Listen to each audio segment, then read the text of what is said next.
This YouTube is so crazy, I don't know what to do.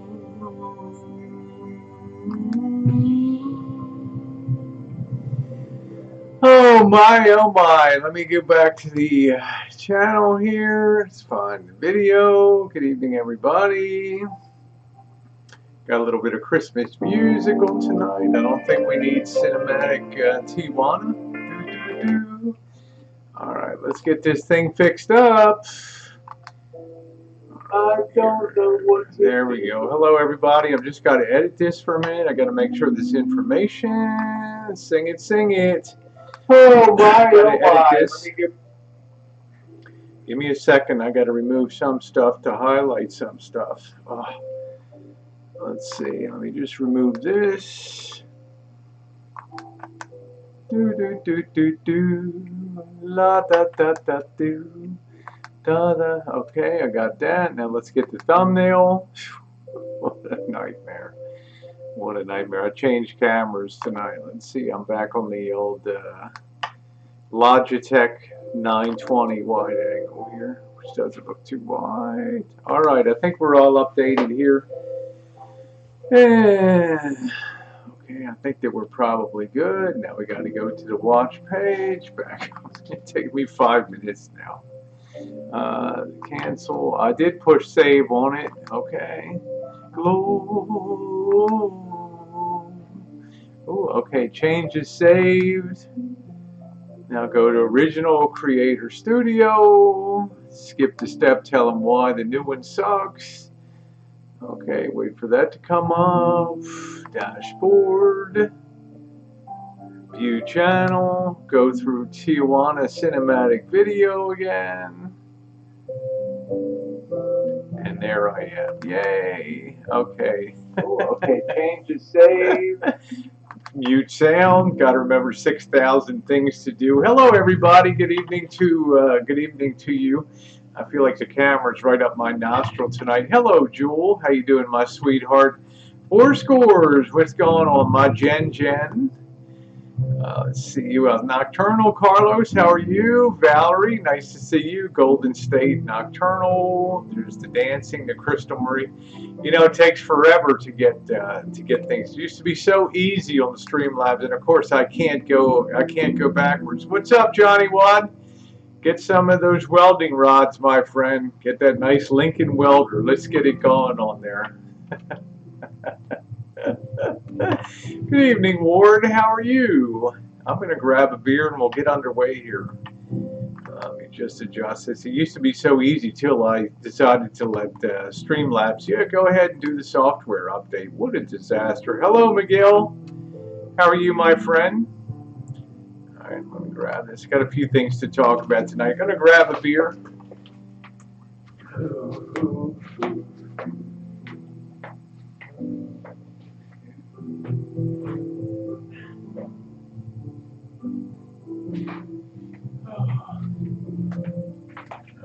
Don't you love a nice sweatshirt? Huh?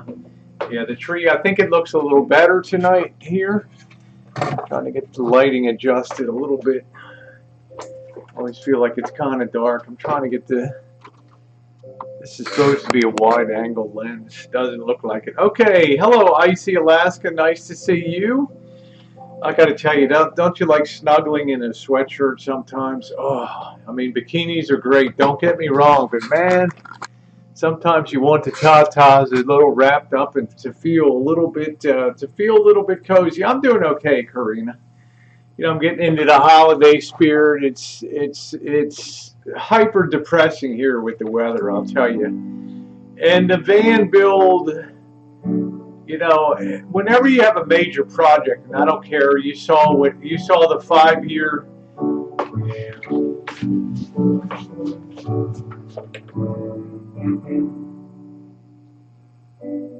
Thank you. Just a nice little background.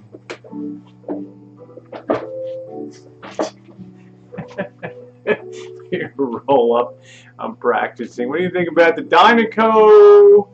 Yeah, the Dynacos are good. The Dynacos are very good. Yeah, oversized sweater. I like to feel very snuggy and comfy.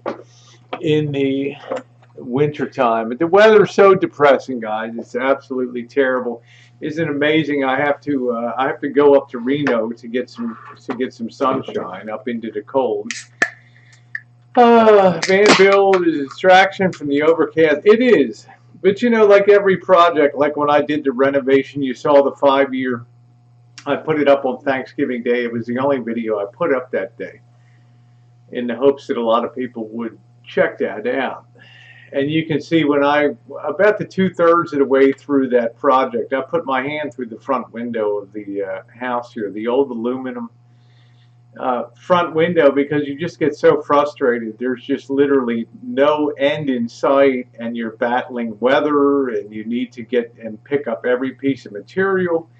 And you reach a point of frustration, and generally in my experience, whether it was doing the bathroom renovation, converting that from a bathtub to a roll-in below-grade shower, obstacle-free shower for Missy Jen, you reach that point where usually it's the 2/3 point where you just kind of feel like it's just going to be endless to do it. But actually, you're pretty close to the end in reality, and that's the point that I reached on that. Yeah, I got Mouse Toes back. Yay! Mouse Toes almost had me jumping out the window here last night, but I live in a 1-story house, so now what happens? Oh, I can't win for losing. Oh boy, I live in a one-story house. Yeah, I didn't know what happened. I didn't want Mouse Toes to get mad. I mean, Mouse Toes is she's a Southern gal, but she can bring the heat when she needs to. And nice to see you, Spirits, and everybody. There's been so many people that have written me lately. It's been really nice. They've told me how much the channel has meant to them, to have a place that they can come to and have a smile and a laugh, and not dip down into the drama, but just talk about some fun things, whether with Elvis or without. And I really appreciate it. I feel bad because there's so much stuff that comes in every day, and you feel like you want to give a response. Like today, I put up, I'm rowing the water, that's right. I put up a nice, well, I thought it was pretty nice, about 3.5 minutes to the Trans-Siberian Orchestra, with a little bit of a cinematic flair to Rancho Christmas. And a lot of people made comments, and you know, I think last time I checked, it was well over 100 thumbs up, and I'm really appreciative of that. And people take time to write nice comments. But it just becomes, the task becomes so overwhelming that you don't feel adequate when somebody writes you a very long message. And basically you can say, yeah, I read the message and I feel bad, or I'm happy for you, or whatever. So it's just, you know, sometimes I wonder, why do people want to grow a YouTube channel? You know, I don't mean that in a negative way. And I'll get into that in a little bit here when I talk about the RVDebs experience today. Yeah, the tree looks great. Yeah. I don't know what it is. Oh, that's good, Mouse Toes. I appreciate that. So, we're just gonna, yeah, the quality's off. I switched cameras. Let me see if I can re-enable this other one without having to start the whole flipping hangout again. Let me see how I'm gonna do this. Everything's like a Bermuda Triangle of a nightmare here. Let me see if I plug that in. Let's see if we can enable that second camera without screwing everything up here. Let's see what we got. I saw 3 ships. I don't want to go there. Yeah, I do. I want to turn that one off. Can't even see that one. Okay, let's cut that off. I don't even know if we're going to be able to do this. I'm sailing. Yep, can't even do it. Doesn't even recognize it. Anyway, we're going to have to just roll with this job tonight. Let's try sitting that up there and see if that's a little. Poor Elvis comes in and complains about the light. that a little better? Yeah, it's good. It's just gonna have to do. William Wallace, how you doing, William? Got that Christmas vibe going? Yeah, hey, Kirsten. Yeah, I'm gonna get into that a little bit tonight. That's really rather disconcerting. Let me spread that out again. I have no idea what's going on here. I don't know if I'm in a small box or a big box or what's going on.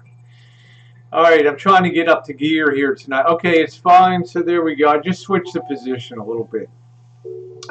Let's talk about this Christmas cheer. Let me make sure this thing is down in the description box. I think we got 90 some people, and this is gonna dovetail into the RVDebs situation and the channel and the happiness on YouTube. Hello, Wolf Century. Nice to see you. Wait a couple more minutes, see if anybody else wants to come in, because this is important.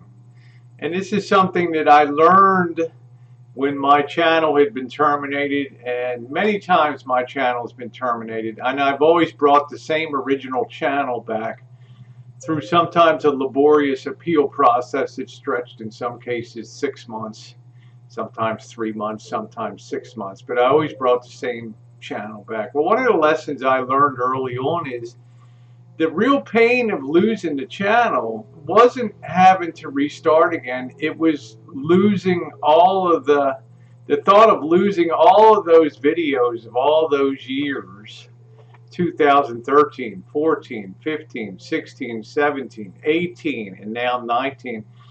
You wake up tomorrow, how you doing, Otame? You wake up tomorrow, hey Katie, you wake up tomorrow and maybe COPA took your channel out, or the new YouTube terms and conditions. But thank you, Travis. And then you have the recognition that you're in shock, and then maybe you're mad, and then later you have the regrets that you don't have all the videos that you uploaded to YouTube. I mean, a lot of people upload them, but a lot of people don't. And in the first couple times I was terminated, I was lucky I was able to bring the channel back with all the videos. But I determined after the second time that I was going to back up every one of my videos. Now you may say to yourself, that is an impossible task.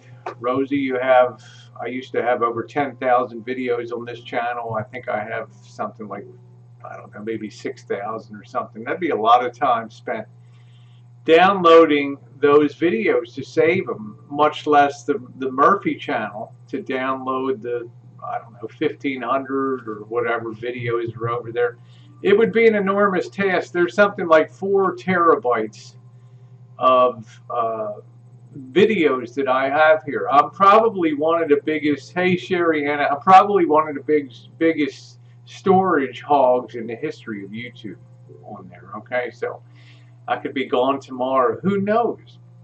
But there is a way, and there is a tool that Google gives you that allows you to download to your own computer, where you can then put it into your own private storage drive, everything that you put up on YouTube, whether it's in the cloud, whether it was on the Google Plus platform, no matter what platform it is, there's a way that you can download to your computer all that stuff, and it only takes a couple clicks of a button. And I have that, and anybody, so you don't get in a situation like RVDebs where all your videos, you know, like 2019 has been wiped out now for this person that has control of her channel. And I have a link in the description box how to do it, and there's also the link that gives you directly to YouTube, and it's called the Google Carryout app, and it's one of the Google apps. And you can actually go in there and just click a few buttons, and all of your videos will be downloaded in, you know, they offer you like 2 gigabit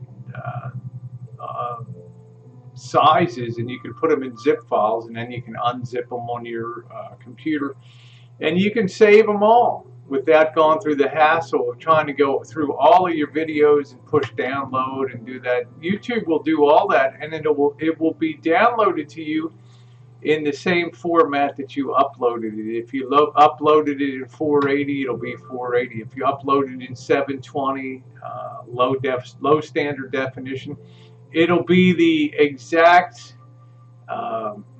way that you upload it. So it's a great way to back all your stuff up. You just go to sleep, you wake up the next day, or in my case a week or two later, and it's all downloaded onto your computer, and you can put that all off on the drives, and you'll forever have your YouTube material saved in exactly the way you uploaded. That way, if your channel disappears, you can re-upload, pick and choose what you want to re-upload if you choose to, and that makes it kind of nice. How you doing, Susie?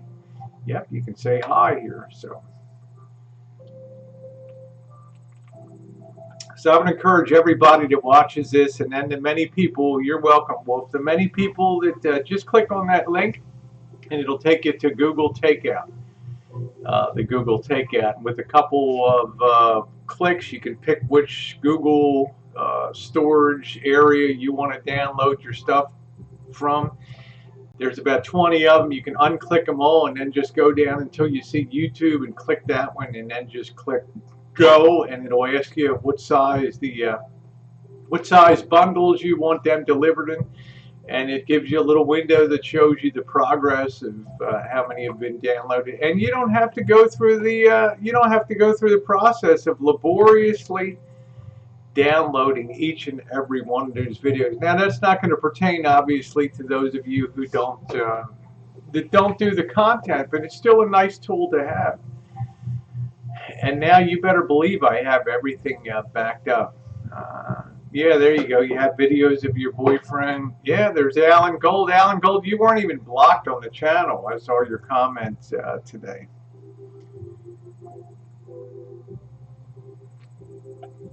All right, what else do I got? So, let's see. I'm at that point with the RV build. It's getting a bit tiresome, but like anything else, I will see it through the project here. Let me see this. Number 2, yeah, backing up your YouTube video. Oh, thank you to those of you who saw the cinematic video today. I appreciate that. A little bit of Christmas cheer I put in. Like I said, a lot of people seem to enjoy that. So I'm really glad that you did. It's our little thing for 2019. I'm sure I'll do some other videos too. Arizona Mark, I'm usually on an RV channel with the Nomads, but Rosie's cool. Hi all. Well, thank you. Thank you, Mark. I appreciate that. Yeah, so all of you that want to save your information, save all of your videos. That's the greatest tool that YouTube has at your disposal, and Google, that you can just do other things while all your videos are being backed up. Will you be working on the Lisa Marie tomorrow? The answer is yes. Weather permitting. It was very hard. We got one of the old panels out of the van, and had to try to fit that back in where we took some measurements where the dinette's going to be. There's some very, very tough fitting coming up. It's not something I'm used to doing, putting paneling and side panels on RVs. So it's going to be quite challenging for the next phase of the RV build. Thank you, Jen. I appreciate that. Yeah. Christmas tree makes the chat so festive. Thank you. Hey, Lovable Rogue, if you were helping me if I would cook, clean, walk to the and wash my panties. There you go. You mean my G-string, Sherriana, right? Oh my goodness. So please, if you're an uploader to YouTube, make sure you back up your stuff. It's so easy to do, and it's so convenient. Thank you, Sherriana. I guess it's either put it a little higher to see the whole tree, but the lighting is so lousy tonight. Well, will you rebuild the motor? I don't think the motor needs rebuilding. It only has 80,000 miles on it. That's really not much for a Windsor engine, 351 5.8. That's not much. How do you mod people on YouTube? Well, you choose them out. Everybody has 3 little dots to the right of their name, and one of those is remove the person, hide the person, remove their comments, Another one is make this person a moderator on your channel. I'm not a chat that hands out a million wrenches to people. It's not my style. I like to keep a very close core of people with the wrenches, because they know the style of my chat. It's like Mouse Toes got a little bit of irritated last night because Mr. X was in, but it'll work out. Things always smooth out.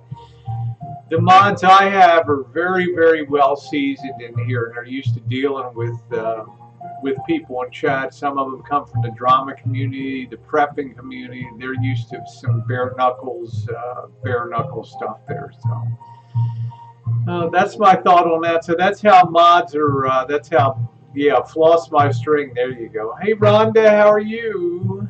I can't wait till springtime. Thank you, Marie. I'm used to Twitch. YouTube is a whole nother ballgame. Do you think small channels like me, Vids? No, absolutely not, Susie. Absolutely not. Absolutely not. I hope so, Dave. Get to see some family. If not, I do a lot of video calling and things like that with them. It takes a lot of experience to wire lighting, solar. Yes, it does. It's not something I would take on, but I've done wiring for years. I've done all the buildings on this were rewired, upgraded all the wiring, 20 amp, the heavy yellow cable, everything was, I remember my father did fire inspections for a while. And he said, he did fire inspections for years. After they would have a fire, the insurance companies would hire him to go in and see what the cause of the fires were. And a lot of times it was people burning down their own places for insurance claims. But we talked about that I was going to rewire all the buildings on here. And he said, you know, I never saw a house fire that had 20 amp wiring, 20 amp rated wiring all throughout it. So I decided to pull 20 amp wiring throughout. Did all the breaker boxes, did all the hook downs. I did not do the 50 amp drop to the shine shack, but basically all the other electrical work. The day's been pretty good. It's a good thing it's Christmas season. I told Marshall, when Christmas is over, brother, I'm going to go into a mental power dive. And I said, just imagine that I'm on the rag for a month or whatever, okay? So don't be tweaking my knobs, don't be busting my chops and all that kind of stuff, because I'm not going to be in a mood for that. Hey, Jessica, I'm block on the, and you said bye-bye, bro. I don't know that, you mad, bro. I have no idea. I didn't see you. You got the wrong channel. Yeah, I like to do heavy. I like to do it first class. I've overwired the Lisa Marie with very heavy gauge wiring throughout. I've had some people say that I respect that you should upgrade that from a 30 amp to a 50 amp rated plug-in. The thing needs nowhere near 50 amp service. Okay, most of the new stuff going in is LED. Occasionally you'll run a microwave. There's no reason to upgrade the cable coming in. So yeah, tweaking my knobs. That's it. Done such a great job on the house. Oh, thank you, lovable Rogue. I appreciate. Made you cry a little bit, huh? Yeah, it made me cry too. It seemed like it would never end. The bathroom project with Missy Jen, that seemed like it would never end, but it always did. We have to go vote today. Big election day. Okay. What are you voting for, Valerie?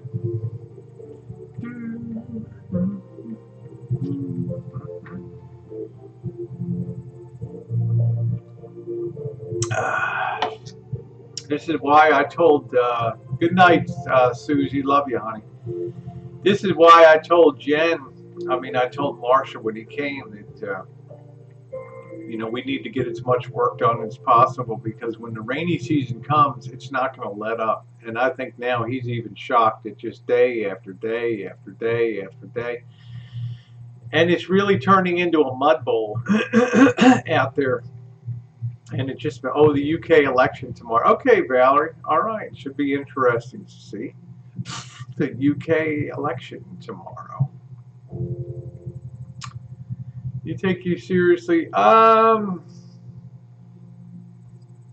You know, Marshall never takes anything seriously until it's serious. You know what I'm saying? I'm a very, very, probably the easiest going person I know in YouTube and in real life. And it really takes a lot to get me going. And one of the things that can really trigger me is extreme stretches of rain, cloudiness, because I get that thing called seasonal affective disorder. Not enough to go take medications or to go take a Prozac or something like that, but it's just enough to just can't stand it. Yeah, I know it does, Bergs. It rains every day this time of year in Seattle. It's raining here too, Bergs, every single bloody day, and I'm getting tired of it. Merry Christmas to you too, Bergs. It'd be nice if they spread out the rain a little over the course of the year. It would be. Yeah, I'm giving it fair advice. You know, my bark is worse than my bite. We'll get longer. Like I say, most of the work on the van build has been done. You may find that hard to believe when you see it, but most of the rest of it is just fitting paneling on, putting the water tank in, hooking up the water lines, getting the electrical changed over, and that's about it. Thank you, John. I appreciate that. That's very sweet of you. Hey, Lavender, and I hope you have a chance to see the little video I put together. It was set to music from the Trans-Siberian Orchestra. And I think that you might enjoy seeing that. Oh, you're not going to vote, huh? Yeah. I know I'll get booted for saying this, but you got a hot... Dang, wish me well. I don't know what that means, a hot mic. Hot chest, hot mic. You need a light box. Yeah, I need Tijuana. You got a hot mic. Yeah, well, whatever, Donald. Okay. Yeah, well, I guess I'll give you the boot, so I'm only kidding.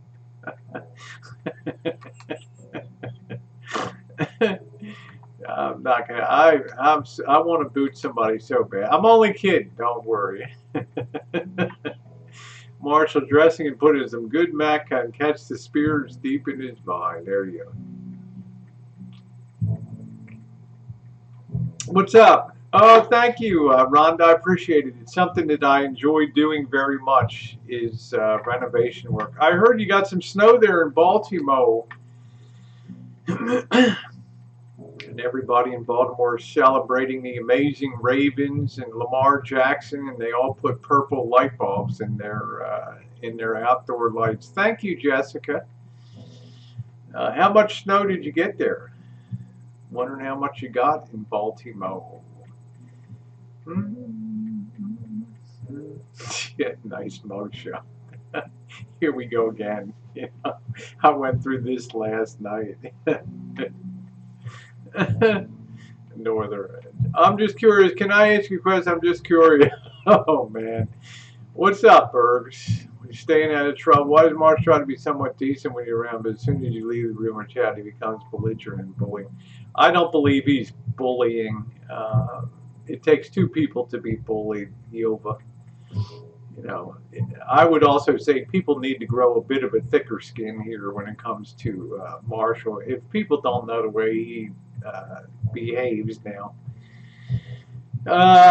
you know, my question will be just don't watch him anymore. Just turn it off and leave the channel and go watch, you know, go watch. They got a lot of nice cat videos and, you know, I was watching Nature Danger or whatever, this guy that lets himself get stung by bees and all these crazy creatures and stuff. So just got a dusting of snow the other day.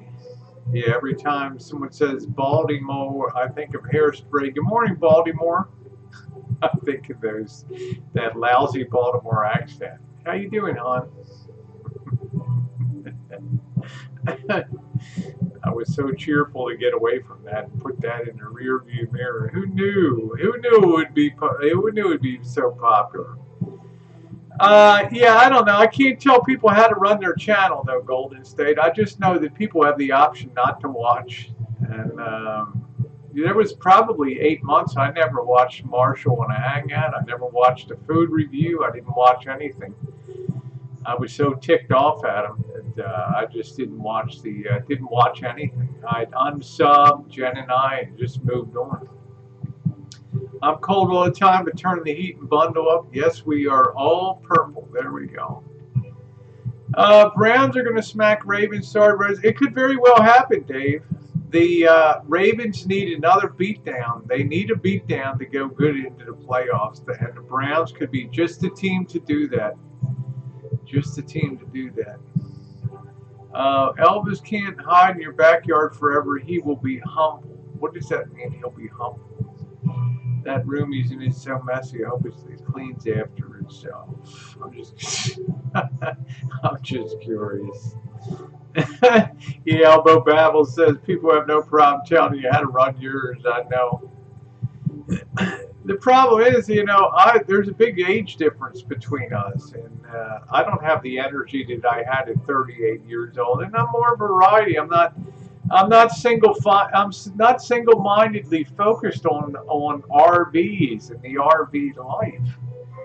I'm taking 3 months out of my time over holiday season to do this van restoration here. That's a big sacrifice. That's a big thing. That's time that I'm not in the shop doing vintage audio. It's time I'm not out metal detecting. It's time that I'm not cooking and baking. It's time that I'm not prancing around in a bikini. I know a lot of you say, yay, but I'm just saying there's a lot of sacrifice for doing that, for being out and doing that type of work. So, what? Oh man, watch us have a power outage tonight. Great. Elvis creeping around in the dark. Thank you, Elbow. Yeah, the background music is nice. Imagine it creeping around the dark on the rancho with candles,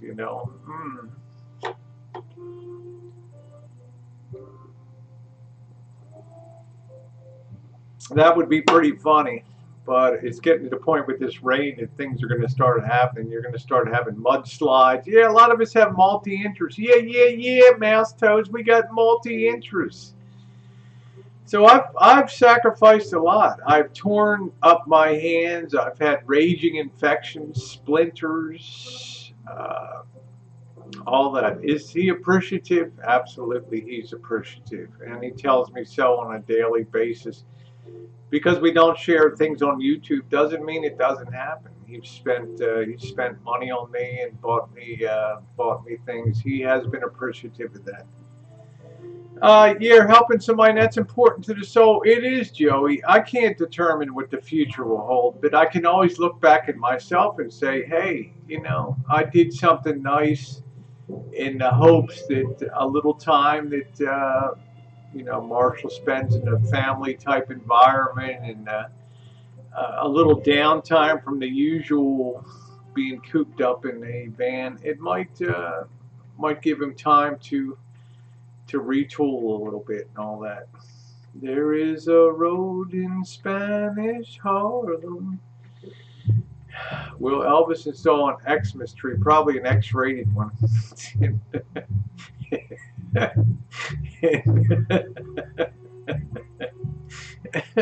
In the shack.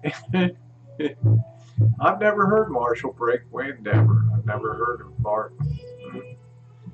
But deserve your generosity. I don't know. Let's put the chicken before the egg here, and let's just see. Like I say, ask me what my expectations are. My expectations are right here because number one, I don't have the drive to have to build a YouTube channel like he does. I don't have that drive to be a controversial, outspoken sort of alpha kind of person. Do I expect that will ever change? No. But I never found anything objectionable in the bloviating character of the Ric Flair. Woo! I'm so much better than you, and you oh so turkey neck, pencil neck geek. I never cared about that stuff. That's like watching entertainment on TV. And if he just stuck to that stuff, it would be okay. Thank you, spirits. We've all heard him cut one.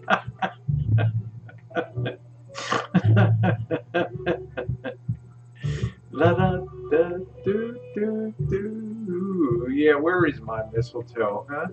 Where's the kissing line? Do do do do do do do do. Ba da ba da. Gonna tell you how to run your channel. You got a half hour, so well maybe I'm at it. Maybe I can fix the whole the whole of YouTube as well. It would be nice for just once if Marshall would offer to help you without you asking. Well, you know, he cleans up his dishes when he cooks something in the kitchen. He's extremely respectful of Missy Jen. He launders his clothes twice a week. And, you know, as far as like the Shine Shack is concerned, and I don't know. I'm a slob myself. I'm not a very neat person. I'm a Oscar Madison type of person, and you know, I'm just, you know, as long as stuff is kind of in bins, and I don't care if the bins are all strewn over, and he cleans up once in a while. Good night, Jen Jen. I hope you feel better. I can't stay, but the screen just isn't helping at all. What's wrong with the screen? What happened to the screen?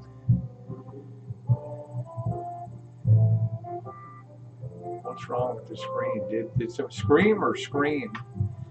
Let me see if I can, hold on a minute. Jen's putting out the alarm. Oh, man. I don't know. We're in such a technology nightmare here on the Rancho ever since Marshall came. Let me see if I can adjust this. Maybe this is the one. I got the focus here. Do do do do do do do. I don't want save. Is that better? Does that look a little better? Man, I'll knock somebody's head off. That's what I'm going to do. Let's just leave it focused there. There we go. All right. Let's see if we can save that. Is that a little better? What's going on with it? Giving somebody a headache? Oh, she has a headache. I know. You're more the Felix. Yeah. Oh, her headache image. I thought it was me. I thought looking at me was giving her a headache.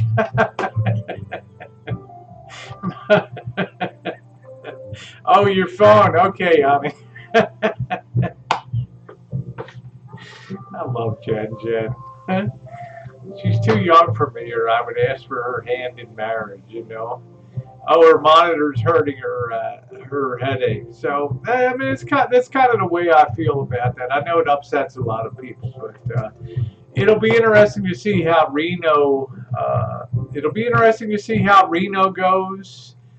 Marshall's never been up there before. I mean, it's dirt cheap now to go up as long as there's a safe window of going up through the Sierras. It's all good. I wouldn't want to get trapped in the Sierras like the Donner Party, and then I have to end up conking Marshall over trapped in the snow, conking him over the head with a log, and then eating him to survive.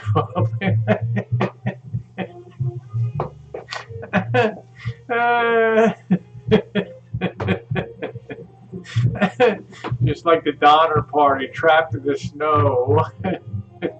I'll take a thigh bone. I'll take a leg bone. Yeah, get the hair off of it first. Going on Sunday, coming back on Tuesday.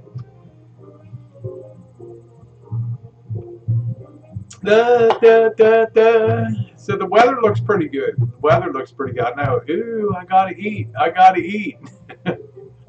You see me taking the bark off of trees and eating that. Oh, you're doing your nails. How you doing, Amy? Nice to see you, sweetheart. Hope you're having a good evening. Tastes like chicken. That's what they tell me. It tastes like chicken. Yeah, make sure you stream it. It will be the last act up there. I'm getting him some Ron Popeil Rodco's hair paint.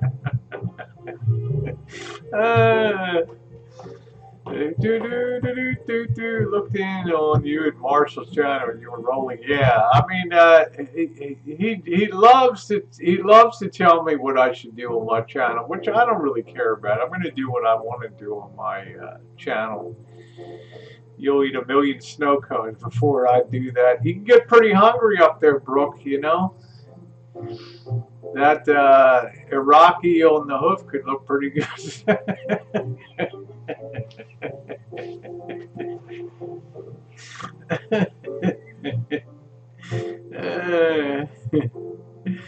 Doing good, Tammy. How are you doing tonight, sweetie? Sickleness. Yeah, I know I'm snorting. I'm thinking about that. It's pretty funny.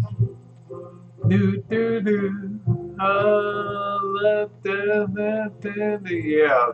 You see the? Are you able to see the eye rolls on there? Will he be wearing sandals in Reno? If he does, his delicate tootsies are going to be very cold. It's going to be in the low 20s at nighttime.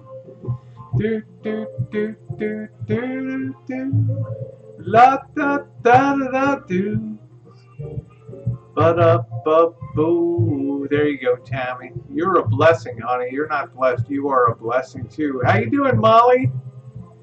Well and 6, he would love it there. Wells and 6, isn't that the Susie's adult store? Not that I would know.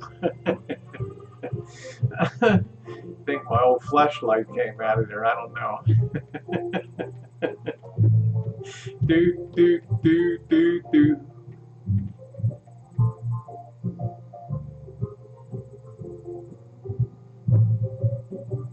I got that bass on tonight.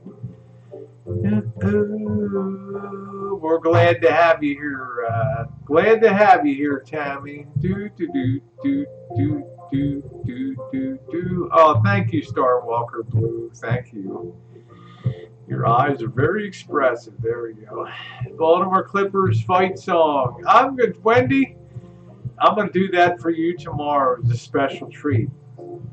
You know why? Because if I open one more browser on here, this whole system's going to crash right now.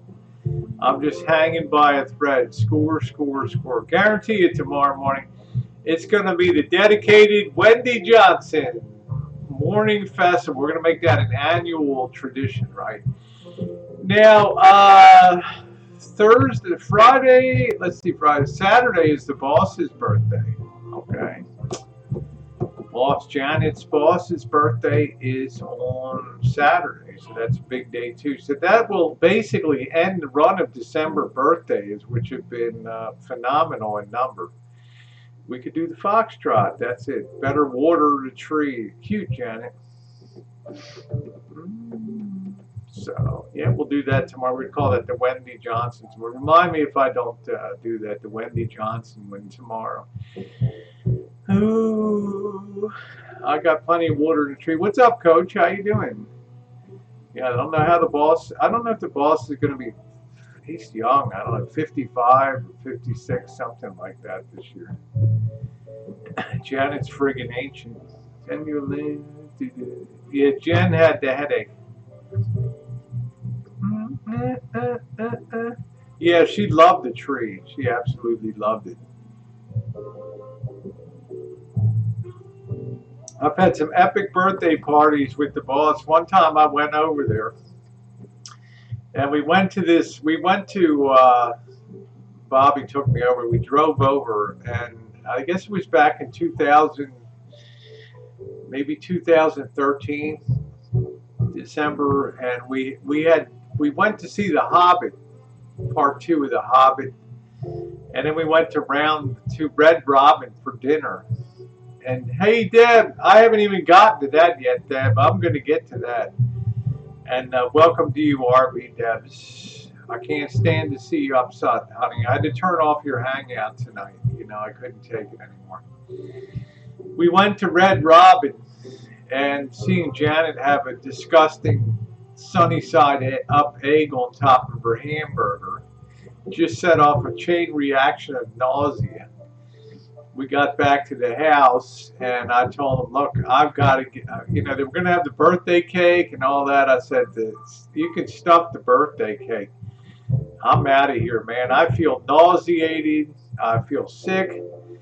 And on the way home, I had to stop. I had Bobby slam on the brakes. I ran into some vineyard somewhere and just puked all over the grape bushes.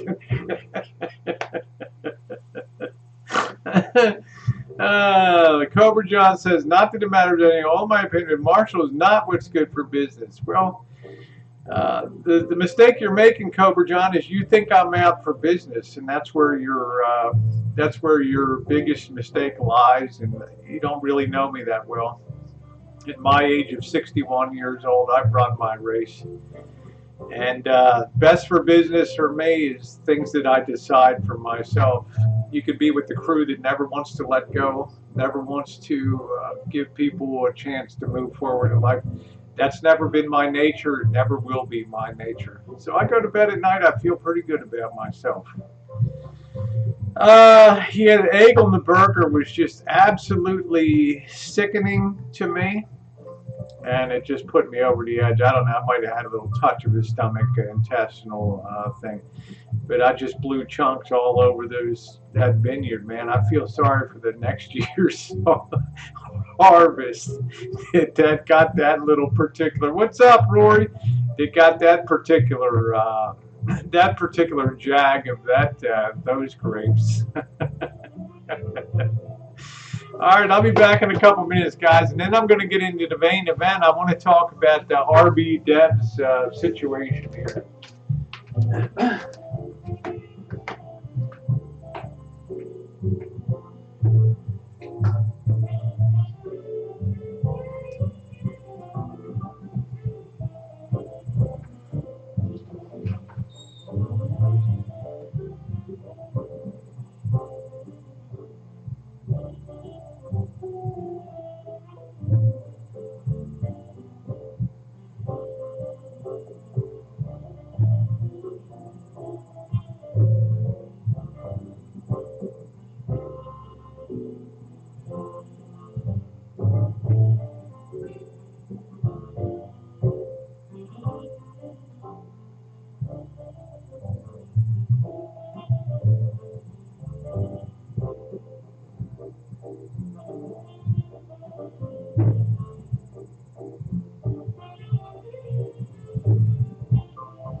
All right, let's get to the main event tonight. And it ties in with, is YouTube even fun anymore? Is YouTube even fun anymore in the RVDebs situation? By way of background, RVDebs has been a friend of mine for many years. We have each other's digits on the phone. And once in a while we text each other and stuff when stuff is going on or stuff's coming down on YouTube. Now, Chrissy, I'm going to show you the gate. All you do is just talk crap. I'm not going to have that tonight. I'm going to stick to my topic. Why don't you go do your own content, and then you can complain about stuff. You will get through it. That's what I'm talking. That's my message tonight.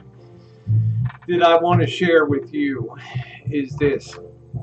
She's been a friend of mine for a lot of years. I don't believe we started on YouTube about maybe you started a year before she did, before I came into the RV community. Okay? She came into the community. She wanted to get into RVing just like I did. And we had that common bond that kind of linked us together. She got a travel trailer. I ended up getting a Class A RV. She headed out of Florida. She headed west. She met some amazing people. She formed some amazing, I know I'm a little blurry. I can't really do anything. This camera just sucks tonight. Yeah, I love Deb. Hey, Vicky. And she's been a positive contributor. I believe that she's done something over 1,000 videos on YouTube, and I don't believe that she was. I don't believe that she ever got a strike on her channel, to my knowledge, except for one time when she blew her top at her trailer park manager down there on YouTube, which she had a right to do. I've never seen her ever be upset, ever have a problem, ever had a strike on YouTube. She would do her weekly hangouts. She would have a good time. She'd work with RV Lady and sometimes host for RV Lady, and they had the ladies RV group. She was always positive. Now, I already said before why it's so important. Why it's so important to have this two-step verification process for YouTube, wherein if you log into any other device that's not recognized by YouTube as your device, whether it's a computer, whether it's a tablet, whether it is a cell phone, YouTube will not recognize that device until they send you a code to your cell phone, a 6-digit code that you have to put into the little box, and you push go, and that opens up your channel on that device. Okay? That's the best thing that you can do to protect yourself, is to add that two-step verification process, especially as your creator. Now, Deb is on a fixed income. She's not a rich woman, and she had built up a little bit of an income off of YouTube that was probably really nice to supplement her income. She wakes up on the morning, I guess, of November 11th. She goes to log into her channel, and she can't access her channel. And she's wondering what's going on. She looks at her channel. There's like, I don't know, she said like 0 subscribers, no views, no nothing. And she knew that something was wrong at that point in time. Now here's where I really think, I really have to wonder sometimes if YouTube is even worth it anymore. You know, and especially as pertains to me when I got my channels back and stuff like that. YouTube, yeah, they would send you, if you had a problem, they would send you a canned response as a first response. Okay, they would just do cut and paste and say, I got a problem with this, and they'd say, hey, just look at this Google thing here, read it. But if you came back to them and said, no, you don't understand the problem, then they would actually kind of answer your question. Okay, and they would, you still might not agree with the answer, but at least you felt like you were having some interaction with it. But sadly, this is not the case in YouTube anymore, and I have to really wonder if really YouTube is just losing their minds down there on 901 Cherry Street in San Francisco, because to my way of thinking, they're not even caring about what's going on with creators right now. And creators are the backbone of what advertisers rely on YouTube. That flow of content that comes on YouTube. She assumes, as anybody would, all I have to do, yeah, Joe Smith, all I have to do is write YouTube. They'll see, hey, they'll go back. A human being will sit there. they'll go back and say, hey, on November 11th, something different happened to the channel. Now they're treating Deb as if she assigned rights or sold the channel to somebody else. And this is the thing that I find most shocking. She's provided her license to them with her real identification. I'm not going to put her name out there. She's taken all the steps to prove to them, and we all know. I'm going to use those digits to send you nudies. Yay! Yeah, just doxed YouTube. Yes, I did. Any sane person, let me fix my music here for a second.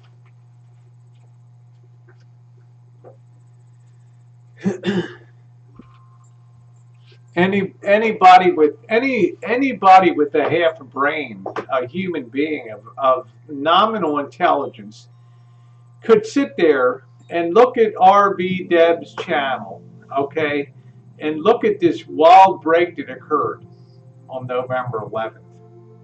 Then this channel, a person who claims to be the channel holder, contacts them and says, hey, my channel got hijacked. It should be obvious to the person that, okay, yeah, something really strange went on here. The password was changed. They click a few buttons, the software engineers, the investigators. They say, yeah, this thing was changed from over in Mumbai, India, or something like that. It was probably a hijacking case. But now it's gotten to the point that you can't even get any kind of understanding from YouTube today. In other words, if I got in trouble with my channel today, there's no chance. There's not a chance that it could be brought back again under the current state of YouTube, because they must be in such a state of crisis and panic down there that they have ever well, I don't know, Odame, people have gotten through to YouTube on the phone, but they don't do anything, okay? They'll just tell you that's not our department. You have to go through your YouTube help button on your channel. So it's ridiculous. This has been a real wake-up call to me and to some other content creators here on YouTube. The reason being is we now understand, with the sad case of RVDebs and her channel being hijacked, is we don't have anybody behind us at YouTube anymore. We don't have anybody with a any human. Everything is all AI and machine driven now. So this is the thing that really bothers me about YouTube. Now, I'm not sure about the monetization and reassigning rights to a bank account and all that. I really don't know how that works. It seems to me that that would be a little more of a difficult process to assign rights on that. So the only thing we can do, and people like Odame, other my ladies in the drama community, they're excellent on Twitter, and they know how to send Twitter messages, and they know how to get people's attention. So what I'm going to ask, and I'm hoping this might do something, there's Team YouTube, and the Twitter is at Team YouTube. And if you guys, and I will again I will tweet out something to YouTube, Team YouTube, and I will ask them to please take a look at this and say this is injustice on YouTube, that this person's channel was hacked. It's now become a pimple popping channel cited somewhere in India, and it should be obvious to anybody that took a half a second to look at that something, a really terrible travesty. There we go, at Team YouTube, and put that Twitter out. I'm sure if they had 5 or 10 people tweeting that into them, they might be moved enough to really take a look at that and fix it. That this is to me, this is not right. This is not right, and it exposes the terrible problem that creators have no backup at all whatsoever at YouTube. So if you guys would do that, and somebody can find the link to Deb's channel, the original channel and her new channel, and if you could just tweet them out that the original channel was hijacked, and YouTube really owes it to her as a creator in good standing to right this wrong, and I think that would be I would think that would be a good thing. So I'm just asking anybody that has Twitter if they would do that on behalf of Deb, and I think that would be yeah. Thank you, Vicky. Vicky said I'll do that. I hope a couple people can do that. The more tweets, the faster they'll act. Absolutely. And thank you, Amy. Thank you. And if one of my moderators could put the link to that hacked channel, and then you can get her second new channel, RVDebs too. Let's send in some Twitter messages tomorrow to Team YouTube. Yeah, there's strength in number. There's definitely strength in number on this, because what it tells, hello Thunderbird, what it tells YouTube is that we know this person, we know their history, we know what they've done positively on YouTube, and this is not right, okay? And there's a certain crew of people that like pimple popping. I don't know. We've had some, they seem to be a popular genre of videos. I don't get it myself. I'd rather be watching, you know, women's string bikini contests in Fort Lauderdale, Florida, or something like that in high heels. But I guess it takes all kinds of critters to make Farmer Vincent's fritters. So can we do that for her? Could we do that? There's her new channel. Thank you, Mouse Toes.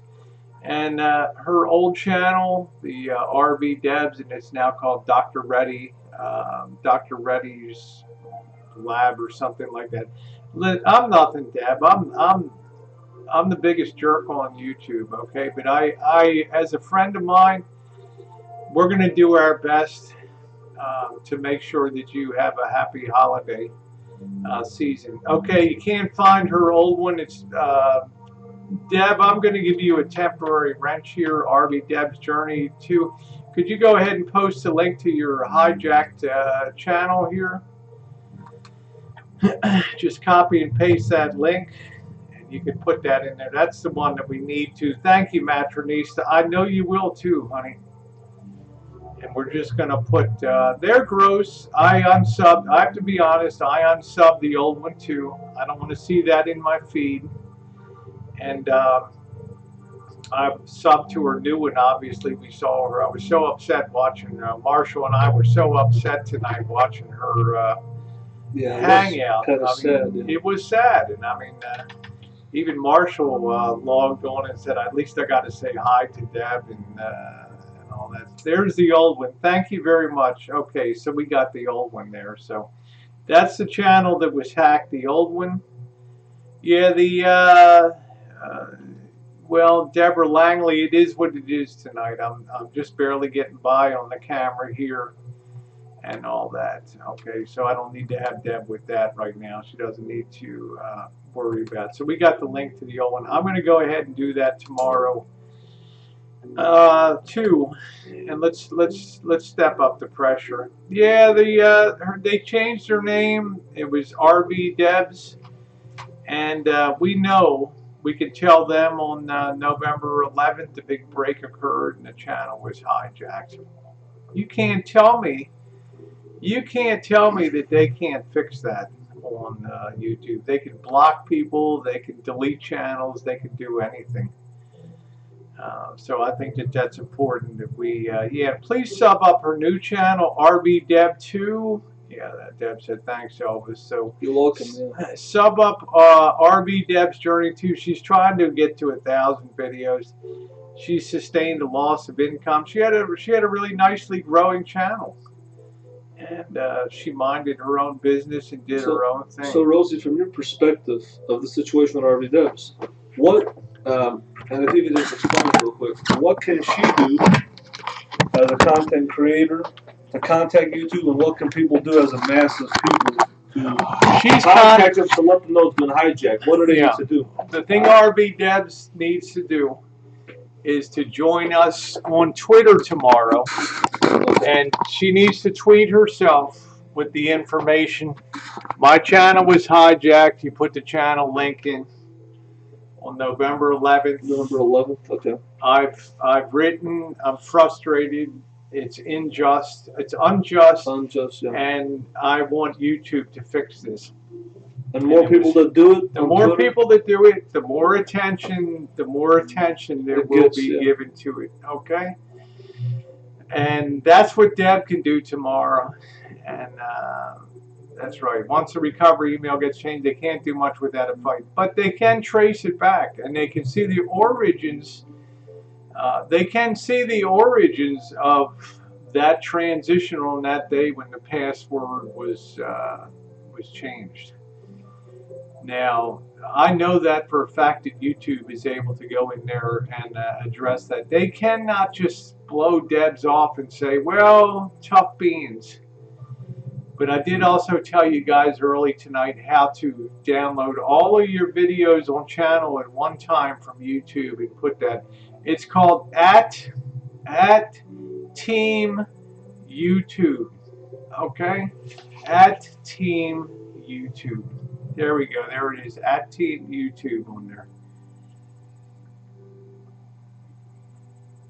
Now, other people that are friends of Deb, by putting in a tweet, we're vouching that this was her channel until November 11th or whatever. Yeah, November 11th was the Veterans Day. Sadly, the Veterans Day when that occurred. So, yeah. So we can. I think we can do that. Carlos, I don't care what Coach is doing over on his channel. Okay. I really don't care. You just come in here and spam that nonsense. I don't even watch these people when they're on their channels. Okay, so that would be a really big helpful thing, and I think that's the thing that could get results. I'm going to ask Oda May to do that too. I know she doesn't know RVDebs well, but she's got a mouthpiece on her, and she's a good communicator. It's like a petition. And if more people do it, they'll get their attention. It'll get their attention. It'll be like a petition, kind of. Yeah. And hopefully it worked. And right now, it's like they're running around like chickens with their heads cut off, trying to save their own heinies on. Well, they don't know what the complaint is. YouTube doesn't understand what the complaint is. How do you? It's just complain? at Team YouTube. That's all you need on there. That's all you need. I can't bring you on live right now, Bergs. I got bigger fish to fry right now. I'm trying to help RVDebs out here, a very dear friend of mine. She is her channel has been hijacked, and I think we just need to turn up the heat on YouTube. Thank you, Lucky Beans. I appreciate that. What would you do if it happened to you? What would your course of action be? Besides calling me, what else? Well, I've always asked, can I put this up a little bit, Rosie? Because it's just blinding. I just can't take it anymore. I have to put it up a little bit. It's hitting my eyes. Just take over the show, Marshall. No, but I think if I didn't, I've asked Rosie a lot of questions about YouTube before, and she's kind of like, you know what, find it out for yourself. She never really answered me. I mean, she never. I guess maybe she's busy with other stuff. But if I didn't know what to do, I would just give up. Burns, I got to address this is really important right now. But I'm not blowing you off. I want to help RVDebs out too. I think everybody should come together as a mass. And like if Rosie says, if we can get their attention, but is there any other way to get their attention besides Twitter? Can we get their attention through YouTube, through the flagging system? I don't know. Well, look, if it was me, good night, Mouse Toes. Great to see you back, honey. If it was me, I would have a multi-prong attack. Okay, right. I would have already would already have written a handwritten letter to YouTube's legal department, certified. You know, a lot of people don't know what to do, like you. They don't know. I'm telling you, their address is there, 901 Cherry Street, San Francisco. San Bruno. YouTube legal department. Somebody will sign. They have to acknowledge that they received it, and that's one way to put it into the hands of YouTube.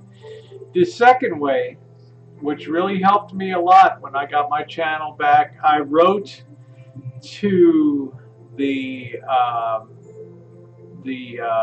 executive president of YouTube, Susan Wojcicki, and I wrote her to care of YouTube, the executive director of YouTube.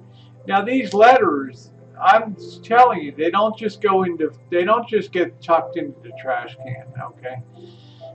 They know in this day and age it's easy to fire off an email. It takes a little more effort to put a stamp on an envelope, address it, and compose a letter and send it in to them. Anything that, you know, if it was me and I had Deb's channel with her sub base, yeah, that's fine, Deb. With her sub base and everything that she has, I would be pulling all the stops out to hit everything that I could, and I would even fire off one to the chairman of Google. I know that the two original founders are stepping down, but you know, nobody's really sure how to write these people. All you need is the right compassion. You know, the right person that gets across that letter and says, man, what are we doing? You know, why are we so out of control with YouTube right now? Yeah, you do that. You do that, Deb. And every little bit's going to help. They're going to somebody's going to connect the dots down there, and they're going to, phew, here's this name again, RVDebs. And what about the flagging feature in the long forms? Well, she's done the flagging and the long forming, and I don't know about the long. Twitter would be great. That'd be a great way to get their attention if they do have a Twitter, because there's no way you can't call somebody on the phone, you can't email them. Yeah, she has flagged them. No, Deb, I've been through the mill of trying to throw a rock with a message rubber band around it over the wall to YouTube in the hopes that somebody will pick it up and read it, okay? And it's very humbling, it's very disconcerting to know that nobody really seems to care. YouTube's assumption is that you took the channel, Deb, and you sold it to this Indian whatever outfit, and now you're just trying to renege on a business deal or something like that. Do people need to let YouTube know about a new channel? Yes, so they need 3 links: her new channel, and the her old channel has now become the Dr. Reddy, right? And now she's running a new channel, and they can see. So people need 3 links. They need to know that she lost her account on the 11th, that this guy took over her account. She had to open a new channel, so they need 2 links. And they also need the YouTube Twitter. Yeah, I mean, I worked my bum off until one day it finally broke, and boom, then the channel was back, and I think it was at Team YouTube when I tweeted them that it was finally squared away, and the channel was brought back. But it was a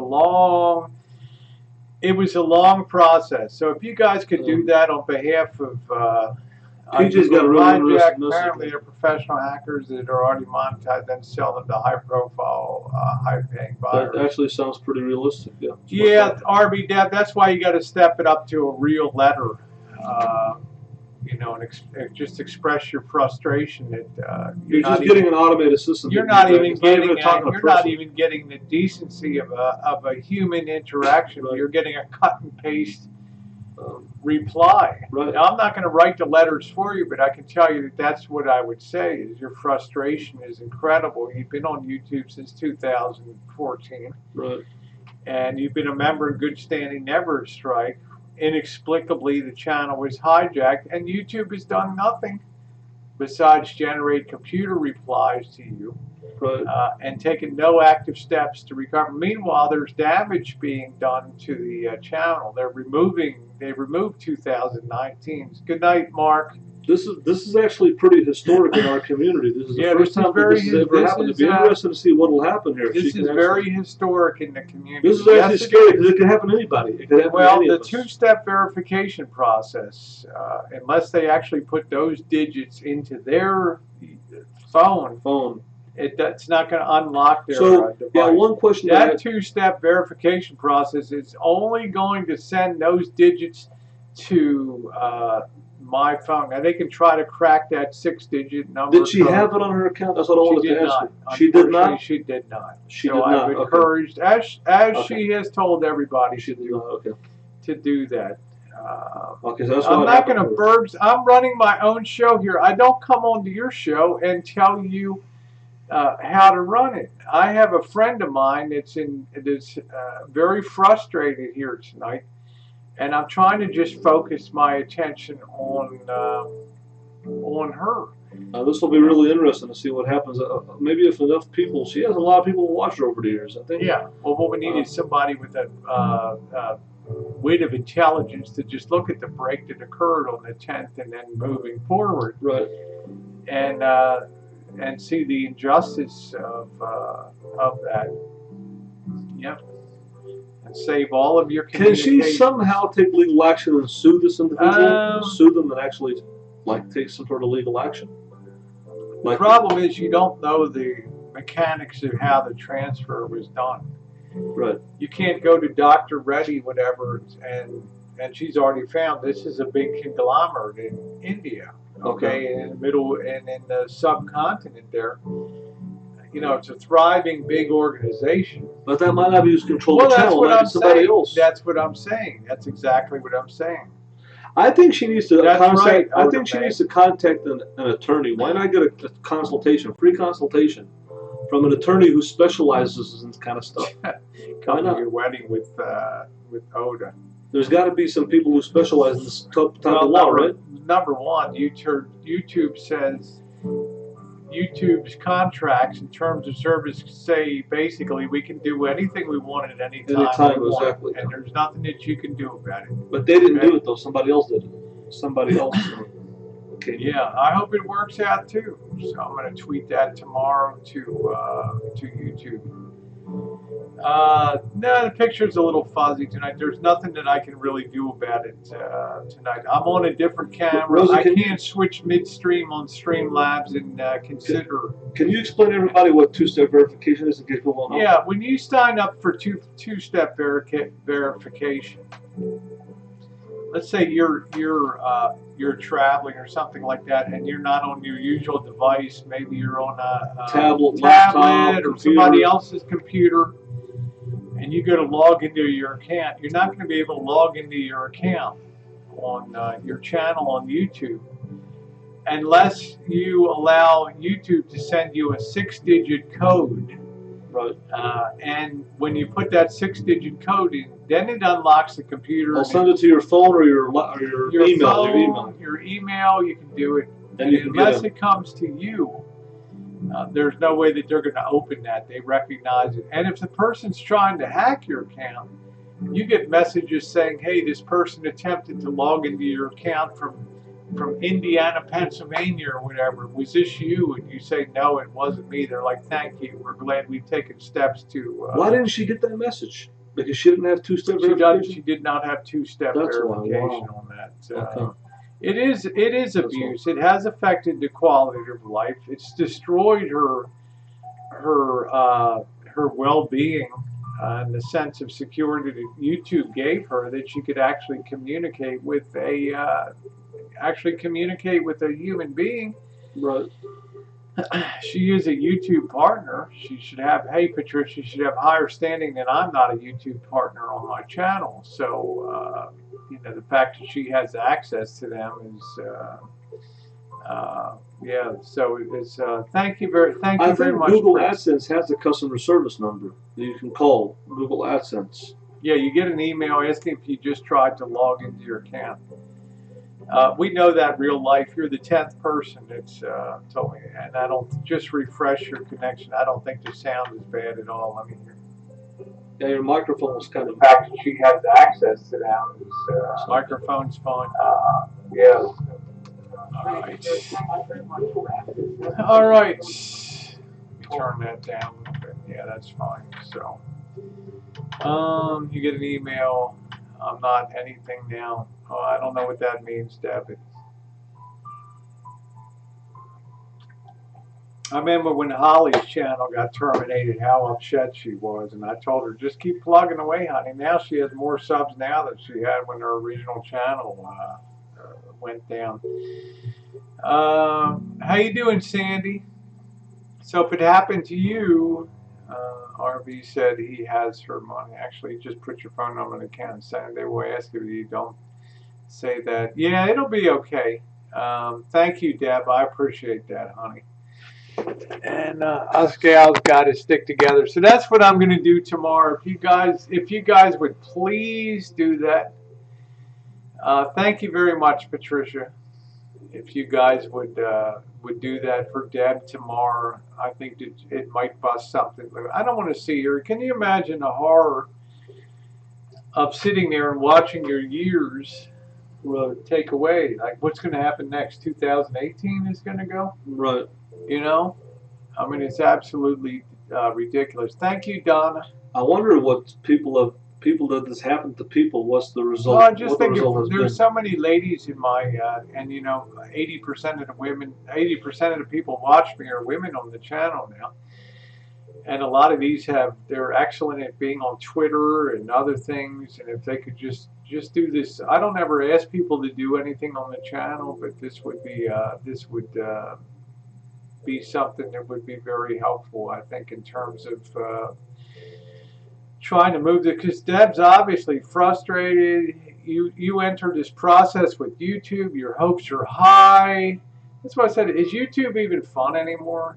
Now that we've all suddenly realized there's nobody behind you, you're on your own, man. If somebody stomps your account, they're never going to do anything. They're never going to do exactly. There's no guys in the white hats coming over the hill anymore. How you doing, Melina? That's the thing that horrifies a lot of people here on YouTube, Deb, is that you've got no sensible being behind you. You could go back to Patricia and just scroll through the chat after it processes and stuff. Well, I do want that, Oda. So yeah, thumbs up are appreciated. So yeah, you tell them I'm gonna take a break. Yeah, you tell them what you would do if it happened to you. I wouldn't really. I'm not. I wouldn't really know exactly what to do. Rosie's really into bringing channels back and all that. I would. Look, Debs. In my opinion, try to get your channel back. Do it all you can. Send the letters like Rosie says, because she knows a lot about this stuff. Do the Twitter thing, but at the same time, I hope you get it back, but if you don't get it back, just be positive. I think your audience will still follow you. I think you'll still build your channel.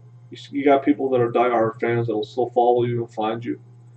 And I still think that you have a future on YouTube. And there's a lot of people that like you and love you, and I've watched you since 2014. And just keep your head up and be positive. Doesn't matter what the outcome is. I hope you get your channel back. But this is a tough lesson for all of us to learn, that it could happen to any of us. It could happen to any of us. We could get hacked. I've got two-step verification on mine. But this is something that's never happened in our community, and we're all learning. We're all learning from YouTube every day. So I just think that I wish you good luck. I think Rosie gave you some good advice, and I hope people can band together like a petition. Anybody's got a Twitter, and write them, but they would have to give, like I said, tell them about your new channel, your old channel, that you lost it, and when you lost it. Maybe it'll get their attention. But it'll be interesting. I hope you get your channel back. I hope it works out. But if it doesn't, I think you should still be positive and keep your head up high. And I think you'll get to your 1,000 subscribers. And I think people will still follow you. People will still, support you. And it's won't like be the underworld for it, And that's all I can say. I think, we'll see what happens. It's interesting because it could happen to any of us, you know. And it's kind of scary. It just kind of shows you that how crazy YouTube is, you know. And it's getting. You can call Google Adsense. Actually has a phone number that I've seen. If you type in Google Adsense customer service phone number, you can call them. I've called them and talked to somebody on Google Adsense, which is a product of YouTube. But you can't get a hold of the legal team by phone. So yeah, that's the way that I see it. It's so many confusing things about YouTube, you know. I would want to know what happened to other people like this happened to them. What was the outcome? Well, she's communicated. One of them's Rusty that she talked about, and one of them. What happened to him? She's talked to a few people. Well, he's not been communicative to her about this situation. Yeah, she's got 834 subs. So if you guys could sub her up, that would be great to do that, to at least get her new channel over 1,000, so that she could get monetized in there, and that would be a good thing to be helpful. So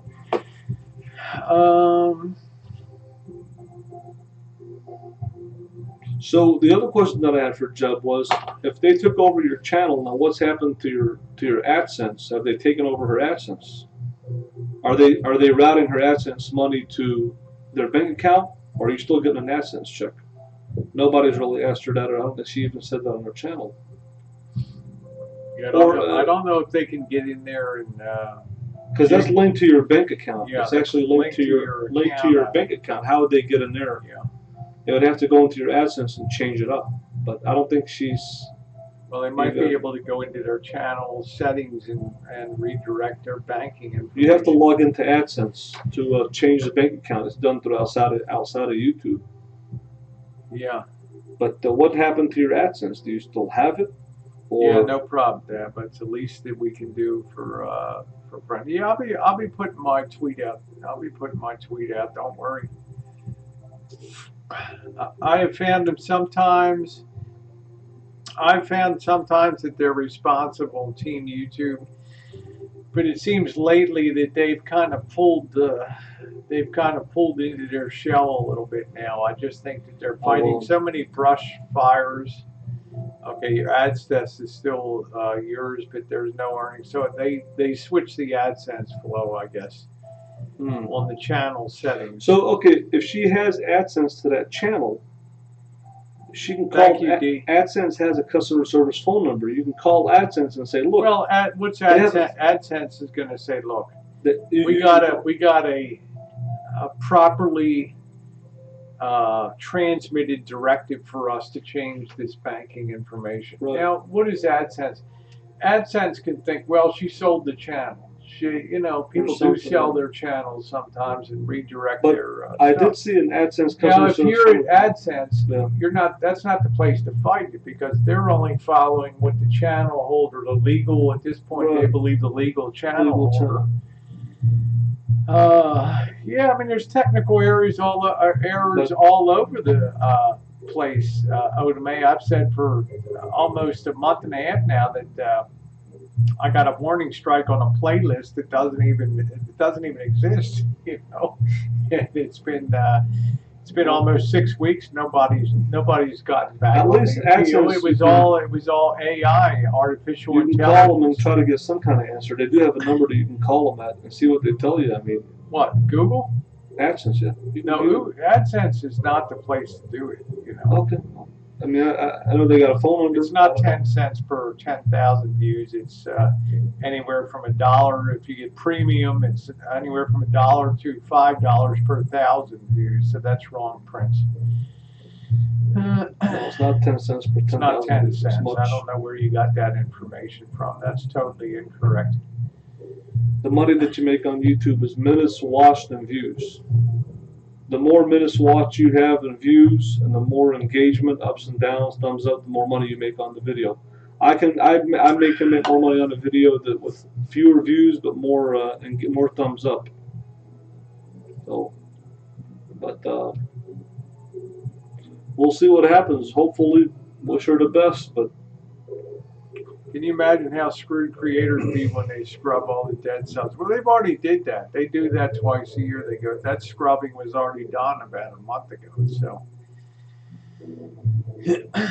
the new bullying thing on YouTube came out today. now they did come out with the new bullying and harassment. They're really clamping down. Yeah, now. they're really they're taking. Yeah, that was. I told you that was the last prong they had. Right.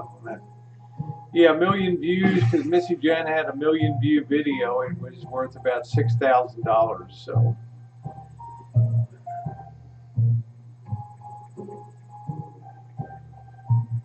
My thumbs up and thumbs down is never turned off. It was set on. January 3rd of 2013, so it hasn't changed one at all. So it's actually can be rare. You know, it's not. You know, some people will quote figures, but it varies. When you become a larger content creator, you start to step into what's called the premium. There's some advertisers that only want to be on. You can check off. You want to be on 0 to 10,000, 10,000 to 50,000, 50,000 to 100,000, and then they scale the rate accordingly on there. It's just like television. I'm surprised so many have a lot of subs that don't get the views. Well, it's really the views that earn the money. It's not the subs. Oh, for Elvis, okay. Well, that's you know, YouTube gives you the ability to turn off the thumbs up and the thumbs down. That's just the thing they do. So I'm hoping we can do that for Deb tomorrow. And some of you guys are really good at Twitter on that. Good morning, Dawn. It's frustrating. You know, it's very, very frustrating. The thing that hurts the most about losing the channel is the videos that you put all That's the time. what I was saying earlier. You always get your fans back. They always come and find you on the new channel. But that's one of the reasons I have 2 links in the description box. If you're a content creator and you want to download everything you've ever put on Google Drive, on Google YouTube, you have the ability to have that all downloaded to your computer in the original format that you uploaded it in 2 gigabyte chunks, okay?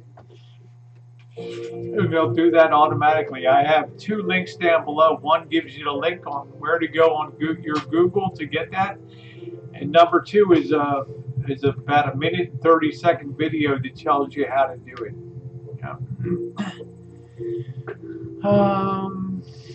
Yeah, I mean, it's a big platform. I mean, a lot of. Thank you, Khmer. There's a million, you know, there's millions and millions and millions of channels. Thank you, spirits. You're very sweet. So it's frustrating. You know? Yeah, it is. It's kind of frustrating. frustrating. You can tell Deb has switched over from thinking about the subs and the views and the monetary to losing those memories. Looking at those things. I'm going to turn off the sub thing here feature. Let me turn off this alert box here. Or you can turn your volume down on the speaker. No, I don't have to turn it down because people just sub and resub to just try to get attention. Now it's turned off so it won't come through.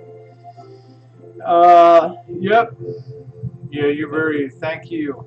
Okay. And it won't now. It won't show when somebody's subbing. Yeah, that's a really nice find for all of you guys that are putting up content.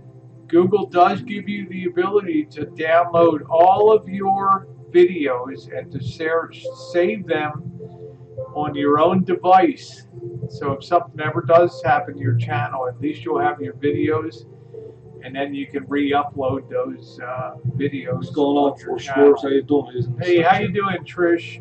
4 Scores. How you doing, 4? Yeah, see. The one question that I had, Rosie, about this whole situation. It's called Google Takeout. I have heard this before. Because some people are sitting there laboriously hitting download on each of their video. Right. You don't have to do that. This is a key question that we haven't brought up. I know you can have up to 3 YouTube channels. Okay, thank you, Odame. If you could text on behalf of Deb, I would appreciate that. As a friend of mine, I would really appreciate it if you could do that for her. You're great on. I know you can all have that. up to 3 YouTube channels monetized on AdSense, 3 of them. I've been told that you can only have 1 AdSense account, and when you lose your AdSense That's account, you can't get another You one. never get another one. So how is she going to get another AdSense account on her new channel? Well, her name? she can link her fresh bank. Well, her AdSense account may not be hers anymore, Marshall. Right? No, what I'm saying is, if she gets an AdSense on Yeah, a new she can channel, start- how are they going to AdSense going to let her to get it under her They'll name show that her old AdSense was redirected to a new to somebody else? channel. Oh, Yeah, okay. she So could she'll still be probably- able to get it. She can probably some old channel that grabbed and sold the other with enough subs for ad, and they take it from there without having to work. So somebody hacker stole her channel and they sold it. Somebody paid for it, and then they sold it to this other Teddy Blackhead or whatever it was. And then, but the channel's not there's no ads on the channel. It's not monetized. That's what's weird about it, right? There's no commercials on there. It's not monetized, right? The Blackhead channel. Yeah, right? I just don't know. I haven't seen any ads, but Jen said she saw an ad on it. Yeah, she still has her AdSense. It's like the channel went over to a new AdSense, I guess. I don't know. So you're saying that how could they take the channel and put it to a different AdSense? It's not possible. You can't do that. It's impossible to take the channel and. Oh, thank you. God love music. Or is it possible? Can you do that? This is good evening, Rosie. Morning. I'm not the only person here who feels this way. I truly love and appreciate your channel. You give me hope and smiles when it could be hard to find. Can Thank you do very that? much. Can I take my AdSense and give it to you on my channel? Can we do that? I'm not sure. You're saying it's possible. That's what you just said. But Deb will always have her AdSense. She'll just have to be connecting it up to a new channel here. Okay, in other words, she did nothing to violate the rules and conditions of AdSense, right? That'll be interesting. That'll be I'm saying because Deb is really a test, a test flight down this track. I mean, this is unprecedented, as you said. This is unprecedented on in our community. In our community, this has ever happened. Now it's up to YouTube to fix that. Well, if they've already hacked into her Google, I wouldn't use the same AdSense account. If she'd get a different AdSense account, maybe the account's already been hacked. And took over after Deb did all the work to get monetized. Yeah. The question is, how do they do it now? She did. I think October will be a go for scores. That sounds great. Count me in. You can change the banking on your AdSense, but mine is not changed. There we go. Yep, go Ravens. What if they got her banking information from AdSense? Wouldn't that be she needs to change her bank? I would, if I were you, Debs, in my opinion, I would change my bank account, and I wouldn't use that AdSense account. I'd try to get a different AdSense account because they might have your banking information, right? They might steal money from your bank or something. I don't know. I think the AdSense is particular to the person, and I think when and if, which wouldn't happen, Deb violated the terms of AdSense or something like that. I don't think that they can hack your. I think they just went after the YouTube. They just went after the YouTube channel there, so which is kind of weird. But how did they take that? Well, YouTube Deb channel? said herself that she admitted that she had an easy password. Thank you, Odysseus. She said she had a relatively easy password. So my password is a combination of characters and large caps and lowercase, uppercase, and so if I had it basically fills up the whole box almost. So even if you were to sit there with a computer, you'd have to go to Doomsday to figure out all the permutations and combinations. That it's something on the order of 280 billion or something combinations to get that. So if I had your AdSense account and I linked it to my bank account, I could take your AdSense. In other words, if I had your YouTube account and I logged in no, you couldn't take my AdSense, but you could take my channel and connect it to your existing AdSense. To your existing AdSense. Oh, okay. So that's what I think they did. They've connected it. They had an existing AdSense and somehow they. Yeah. Because remember, you set that up through your YouTube channel. You know. So they logged in there and they connected that to their. That's, huh. Yeah. Well, that's what I'm saying. Who would want to be on that channel? I have a hard time believing that any advertiser would be. But they're not micro inspecting where their ads are being placed. You know. It's kind of, we haven't reached a point where YouTube isn't even that fun anymore, right? It's kind of weird. I don't know. It's just kind of weird. This Well, channel with all these views. I think it's very disconcerting, Marshall, and you know, I'm going to do my level best to do what I can to, in a small way, to do that. So I'm asking everybody, if you do have a Twitter, could you step in for RVDebs and copy and paste this links that to her old channel and her new new channel, the old channel and the new one, to try to get that fixed up. When another corporation, they attempt to hit several other of my accounts. Oh man. Yeah, your new password. That's about what mine looks like. Good luck. Yeah, it's not as much fun as it was for me either, Debs. Between the nut jobs that populate so much of YouTube today, and they got hackers. They got trolls and hackers, yeah, and stalkers. It's bad. It's just pretty bad. So many people with. Well, I'm not going to go down that road, but it's certainly not what it used to be. And now we've got this. It's almost. I know, Terry. Thank you. It's almost like the curtain's been pulled back, and you see that there's nobody backstopping you now. Even if you use your help button or whatever, you're going to get a canned response.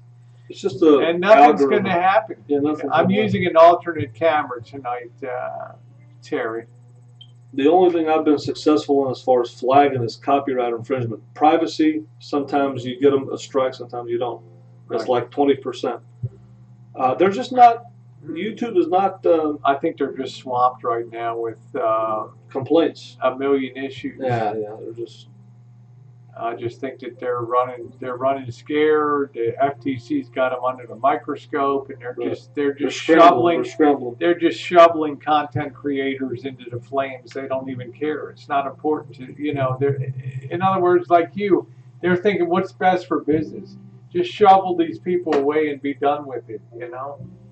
Right. We got our terms and conditions, and it basically says, as YouTube's platform, we can do anything we want at any time we want to anybody we want. But I've been fortunate in 2019. I made the cut.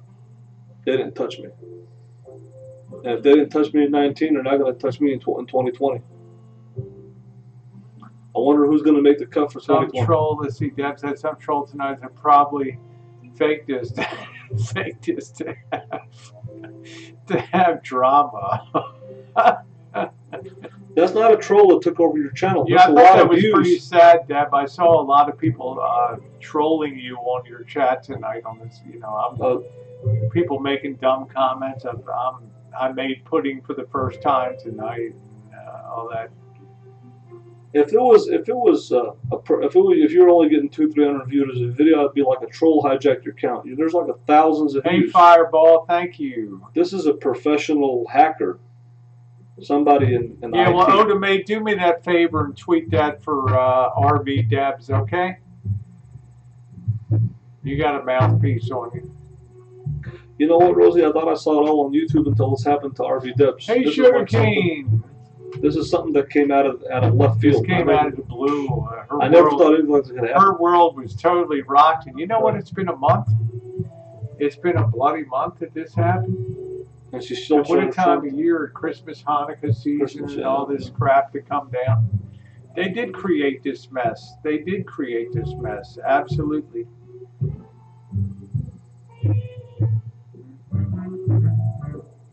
Yeah, my skin's too thick, I think. I have to be more sensitive. I thought I seen it all. Marshall has me enrolled in sensitivity training for 2020. A bigger threat to somebody's YouTube channel is hackers, and that's what I learned now with RVDebs. Anybody who's got a YouTube channel you're monetized, you need two-step verification because she said she didn't have it. It's unfortunate, but you know, I think you should just, like I said, do what you can do, but there's a point where you also got to move on and just be positive and get your audience back. You know, but yep. Anything can happen on YouTube. People getting divorced. Yeah, make sure your passwords are strong, and you know, make sure you write them down. Sometimes two-step verification process and all that. I mean, that's an important thing to do. What are all those things? They're apple. Apple and caramel. Yeah, apple. Yeah, they're left over from the fishing trip. I wonder if they're still. That was 2 months ago. The one thing that's weird here on the rancho is Rosie's fish gloves. She won't get rid of the things. She's got one sitting on the dining room table. I was smelling them. I'm like, how can an apple still be good 2 months later? Rosie's got a thing for fish smell from gloves and spiders. She's got a fetish for that. How you Spiders doing, and Andrew? fish gloves. Yeah, no problem, Deb. We're gonna keep punching away.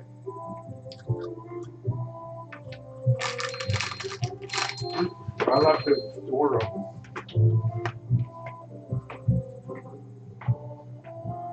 Well, green trout, email me your URL.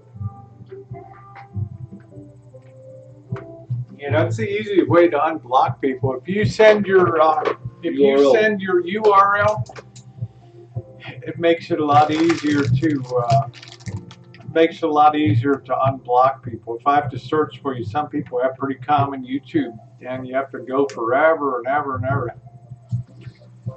YouTube is changing. Yeah, I agree. I agree with Next Page PJ. They're going to turn it into a subscription base. It's going to be like Netflix. You got to pay to watch. They're changing. They're cleaning it up. We might as well enjoy it while it lasts. We're probably all going to end up going to a different platform. Probably. No popcorn tonight. Thank you, Sugar Cane. You sweetheart. You beautiful man. You. Maybe one day we'll be forced to leave YouTube and go to Facebook or something else, or it's changing into it's changing. The really ironic thing is, I don't think YouTube's ever made it. I don't think Google's ever made a dime off of YouTube. They're like, just get views, get views. We'll figure out how to make money one day. Just keep getting views, and they keep building more server buildings and more. And I don't think they've ever made a dime off of YouTube. Off of YouTube. I think YouTube has operated at a loss for basically forever. Now they've hired 20,000. They have 20,000 people to review videos. I don't know how they. You know, it's crazy. It's insane. And it looks like a lot of people have shared the stream. We got 377 people on tonight. So. How many? 377. That can't be true. Something's wrong with that. Maybe somebody's buying you views. If you had 377 on here, the chat would be wrong. In what way, Gotta Love Music is asking me, do you think you and Elvis Travels will be okay? I don't expect to be here at the beginning of the year. Oh yeah, I was talking to Mr. X. I know Mouse Toes left, but he said he was lurking and watching Mouse Toes. Okay, Andrew, thank you. I just never know. 377 watching. There's no way. I don't know, Marshall. Maybe there's nothing else going on YouTube. I don't think so. No way. That only happens when 384. Somebody's somehow buying you views. I don't know how that works. That's another weird thing. I guess so. I don't know. I've had chats when I've had 390 people watching, but you can't even read the chat. It goes like 1,000,000 miles an hour. And there's no way that doesn't make sense. There's no way 390 people watching. I don't know how they're doing it, but there's no way 300. I had a real 390 people watching when I had the cops called on me, and chat goes a million miles an hour. You can tell that there's 390 people watching. There's only like 20 people talking in there. There's no way. And I don't know how they buy views. I don't even know. I don't even know.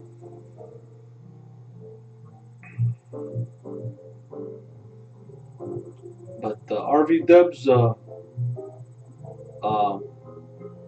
like I said, it's unfortunate what happened to you, but I think you're blessed. You're already back on YouTube. You already got your fan base. You're gonna get your 1,000 subs, and I think you'll eventually get monetized. And I hope you get your channel back. But don't worry about it, honey. You're gonna be just fine. There's a lot of people who like you, follow you, and just I think you're gonna be fine. Either way you look at it, don't be worried about it. Hold your head up high. People who love you will always follow you and support you and help you out. You know? That's the way YouTube is. And anyways, to be honest with you, Deb, most people will subscribe. Some people subscribe and they stop watching you. So it's not really a real number on subscriptions because a lot of people subscribe, they stop watching. So the people that are really following you now and subscribing are really the people who are watching you actively and now. And those are the people that matter, really. There's a lot of people subscribe, they just stop watching. So the subscriptions don't mean nothing. It's all about the views and who's watching you today, who's in your life in the here and now. That's what really matters on YouTube. You know, that's like the here and now. It's always changing. People subscribe, like I said, they stop watching. They're not really there, but they're subscribed. It doesn't really matter.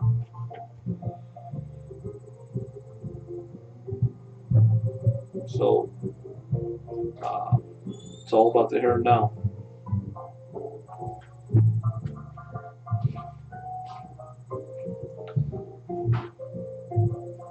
You know, like Sherry Anna right now. She's one of my hottest new subscribers. I guess she's you know, popular in my chat. A lot of guys are hitting on her. They actually talk to her more than talk to me. You know, pay attention to what I'm doing, likes in the band. So she's like a new star, new. She's new, fresh content. So yeah, that's what it is. The yeah. people. Well, what I'll do is what I'll do last time. Do what I did last time. Just write YouTube and let them be aware of that somebody's buying subs for the channel. As long as you let them know beforehand, then you're good to go. Yeah, at least if you try your best, and at least you know that you tried your best to try to get it back. Exactly. Then you have a record of reporting it. That's all they want you to do. Yeah, and you'll feel good about yourself. You'll feel that you'll try to accomplish something.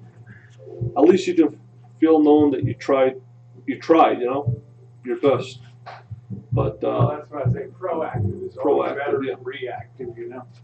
But getting a hold of these people. I did that the other day when I was in the shop, and it was like 5,500 views, and I wrote YouTube. Like I said, from my perspective, the only thing that I've been successful of, the copyright infringement, they're taking it seriously, more seriously now.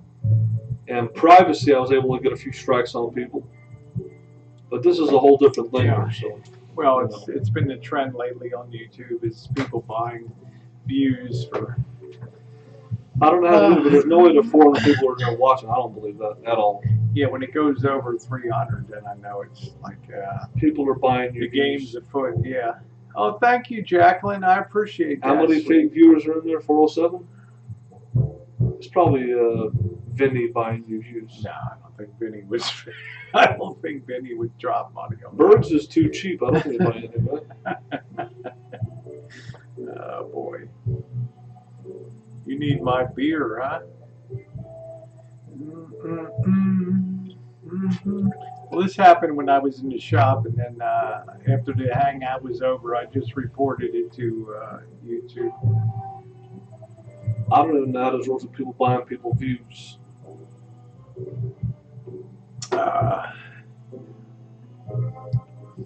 Rosie the other day was saying, "Hey brother, I got Yeah, did you see? It was crazy. No. She said I got 6,000 views because of the troll raid. Well, yeah, I didn't get raided by the trolls on my Dolma hangout, and I got 4,800 views. I'm doing good. I'm doing good, JP. Without getting raided, because people are interested in seeing cooking. Thank you. I like to have the background music. Almost 5,000 views on a Dolma hangout. On a what hangout? On making the Dolmas. I didn't have to get raided. I never got raided by the trolls, but I still got almost 5,000 views.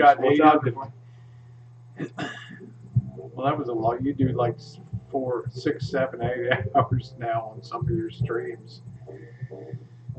Oh, you just go to your help button on YouTube and you just write it. I like Deb's cooking, her keto. I see her cooking. I liked her cooking videos. I wish she would show more of the RV. Yeah, maybe I want to see more. Tonight. I want to see more of the trailer on inside, outside. She's got things. She never really shows that, but she shows cooking. I like her cooking stuff. I've watched her keto cooking before, but I wish she would show more of like she has an awning over it and see how she got it hooked up and show more of the RV. You know. Yeah, you're getting close, Deb. Only 160 more. Only 60 more subs.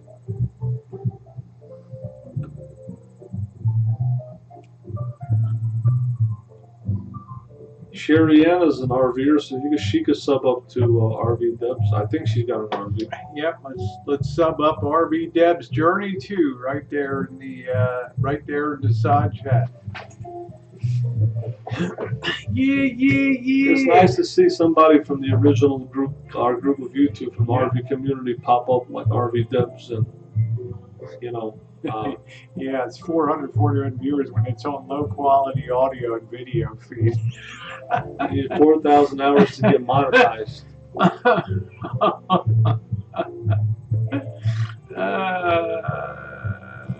Yeah, I think what Marshall means, Deb, is, and I do the same thing. If I find a video was popular in the past, then I go back and I will redo. I'll do a fresh review of the whole thing. Yeah, I'm just saying. Yeah, people want to see up to date. People always change things in an RV. You know, like they remodel it or they change something. They put things different. Well, the thing I liked about RVDebs is that she adapted to life in Texas. In Texas, yeah. I worried because she came out of Hollywood. She went to Hollywood High School. You know, she grew up in LA, which is the second biggest city in the USA, and then you end up in small town Texas. What I remember about RVDebs is that she used to tell me how much she used to like Santa Barbara. Yeah. And the way that RVDebs talks, she has that Californian type of accent where it's not. She doesn't really have an accent. And she always used to say she doesn't like Florida, and I didn't understand that before. I thought, are you taking mistletoe to Reno and randomly kissing strangers, or what? What are you talking about? I said I look forward to Marshall's mistletoe, random chooch kissing strangers. But one thing I want to say is that RVDebs, when you said you didn't like Florida and the heat and humidity, I didn't understand that when I was in Arkansas, because in my thought I'm like, hey, Florida's cool, the water and everything. But then after I stayed there a few years, I realized what you're saying. I hate the heat. Something's up, Matowicks. I didn't like it. Now I like California. I've had people buy subs on 2 streams, but I don't let it go to my head. I just report it to YouTube. Report what to YouTube? That somebody's buying views on my How do you do that? stream? Through the help button at the bottom. Why do you report it? Because it's artificially increasing the views. You got to figure these people will try to use any tool at their disposal to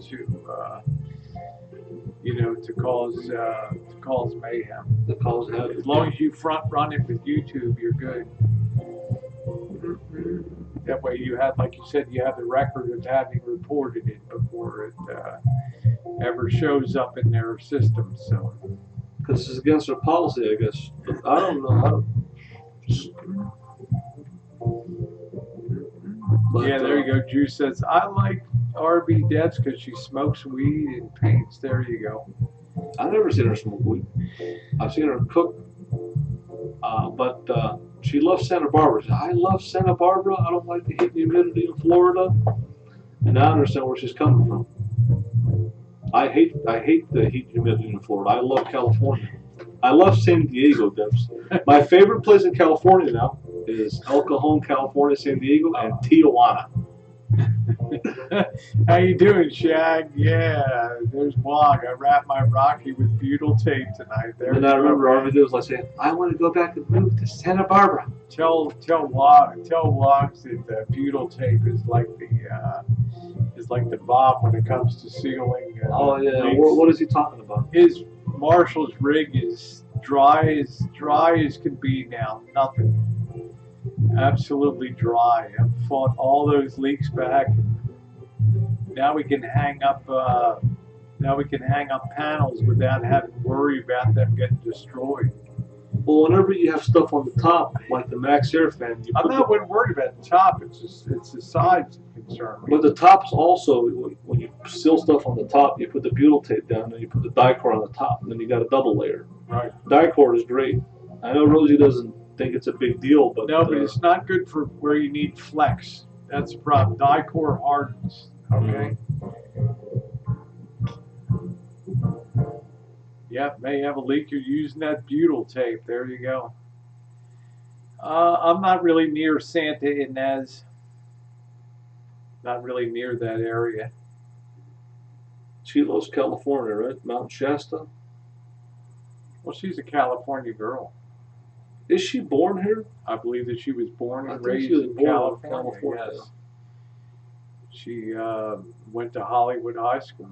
I don't think that she talked about where she's at in Texas. I don't think she really likes it that much there in Texas. I know. I think that she has ingrained herself into the community and the flow of life there. She's joining a choir. Yep, your brother lives in Hollywood Hills. That's cool. The thing is, it's cheaper to live in Texas. It's so expensive here in California. If you have an RV and you need to park it, and the cost to park it. You're fortunate to have me helping you with your van. Yeah.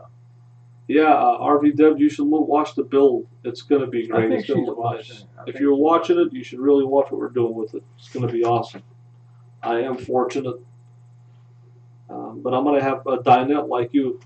I used to have a travel trailer. I had a dinette, so I can't believe you had a travel trailer. That just stuns me that you had a travel trailer. Yeah, I did. My first RV was a travel trailer. Did you ever take it anywhere? No. I sold it. I made $1,000 on it. It was a 2000 Coachman Catalina 25-foot travel trailer. I have it on my channel, but.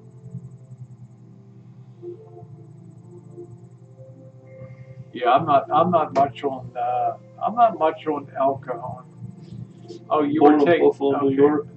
5 years, was taken to LA in my mid-20s to Florida. I found El Cajon to be extremely boring.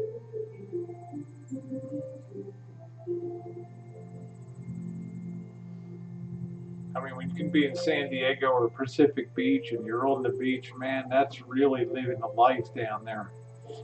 Well, the one place Rosie hated was Yuma. But I'd love Yuma now. Yeah, you'd love Yuma. Remember, I didn't have air conditioning. You did. It was, yeah. You know, and I had to keep my windows rolled up at night for safety, so I was in an Indian sweat tent. You know? Yeah. That was a big difference.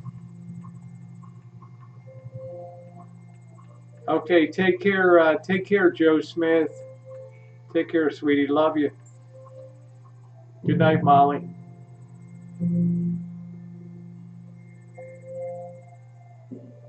Yeah, Carlsbad is beautiful. Hillcrest, we went to Hillcrest. We were in Hillcrest. That's where Marshall was going to knock some guy's head off. The Juice is in Oklahoma, right? Yep. You replaced with desk and comfy chair. Yeah, that's cool. So where do you eat now, Deb? Just at the desk? Because like Marshall said, we're kind of, for new people that have come along, and even I can't even remember the layout of your... Well, travel trailers, you got a lot of space in there. You can put a nice office chair, but when you're in a van, everything has to be compact and everything has to be secured down. Good night, David White. When you're in the camper. It's all got to be secured down. But if you have a travel trailer like that, you got a lot of room to make it like a house. To put the, but those dinettes are comfortable in the travel trailers. I used to have one. They're very comfortable. There's a lot of space, a nice table. Travel trailers, you get a lot for your money. I think you're gonna be so happy now to sit back in that deep seat and actually have a dinette. Oh yeah. Imagine that. Yeah, it's gonna be really cool. I think that's pretty cool. I'm gonna have a really cool table. I'm gonna have a lagoon table where you can move it around. So. Oh, you only went to El Cajon for the Parkway Mall. Yeah, I just it was okay. There was nothing really stood out as very distinct about El Cajon. I mean, it had the Chaldean Christian community there, which really surprised me. Marshall could be walking down the street and absolutely identify who was Chaldean. I think start babbling to him. And I think RVDeb has a spirit of RV, and if you were to Prevost Motor Coach, there you go. If you were to get a regular van and do a simple build, that's what Marshall always laughs about when I first came on the Hangouts. Maybe Deb remembers I was going to get a Prevost. Marshall's like, who is this per Prevost? Going to be riding around a bus? Now he wouldn't even ride with me at nighttime. He's so terrified of my night. I gotta say, Debs, if I bought a trailer, I would want to get a casita. If you like trailers, you know what a casita is. It's all fiberglass, and they look really cool. And they're much cheaper than the Airstream. But I would get a casita or a scamp. They call them a scamp, all fiberglass. A red Solo Cup.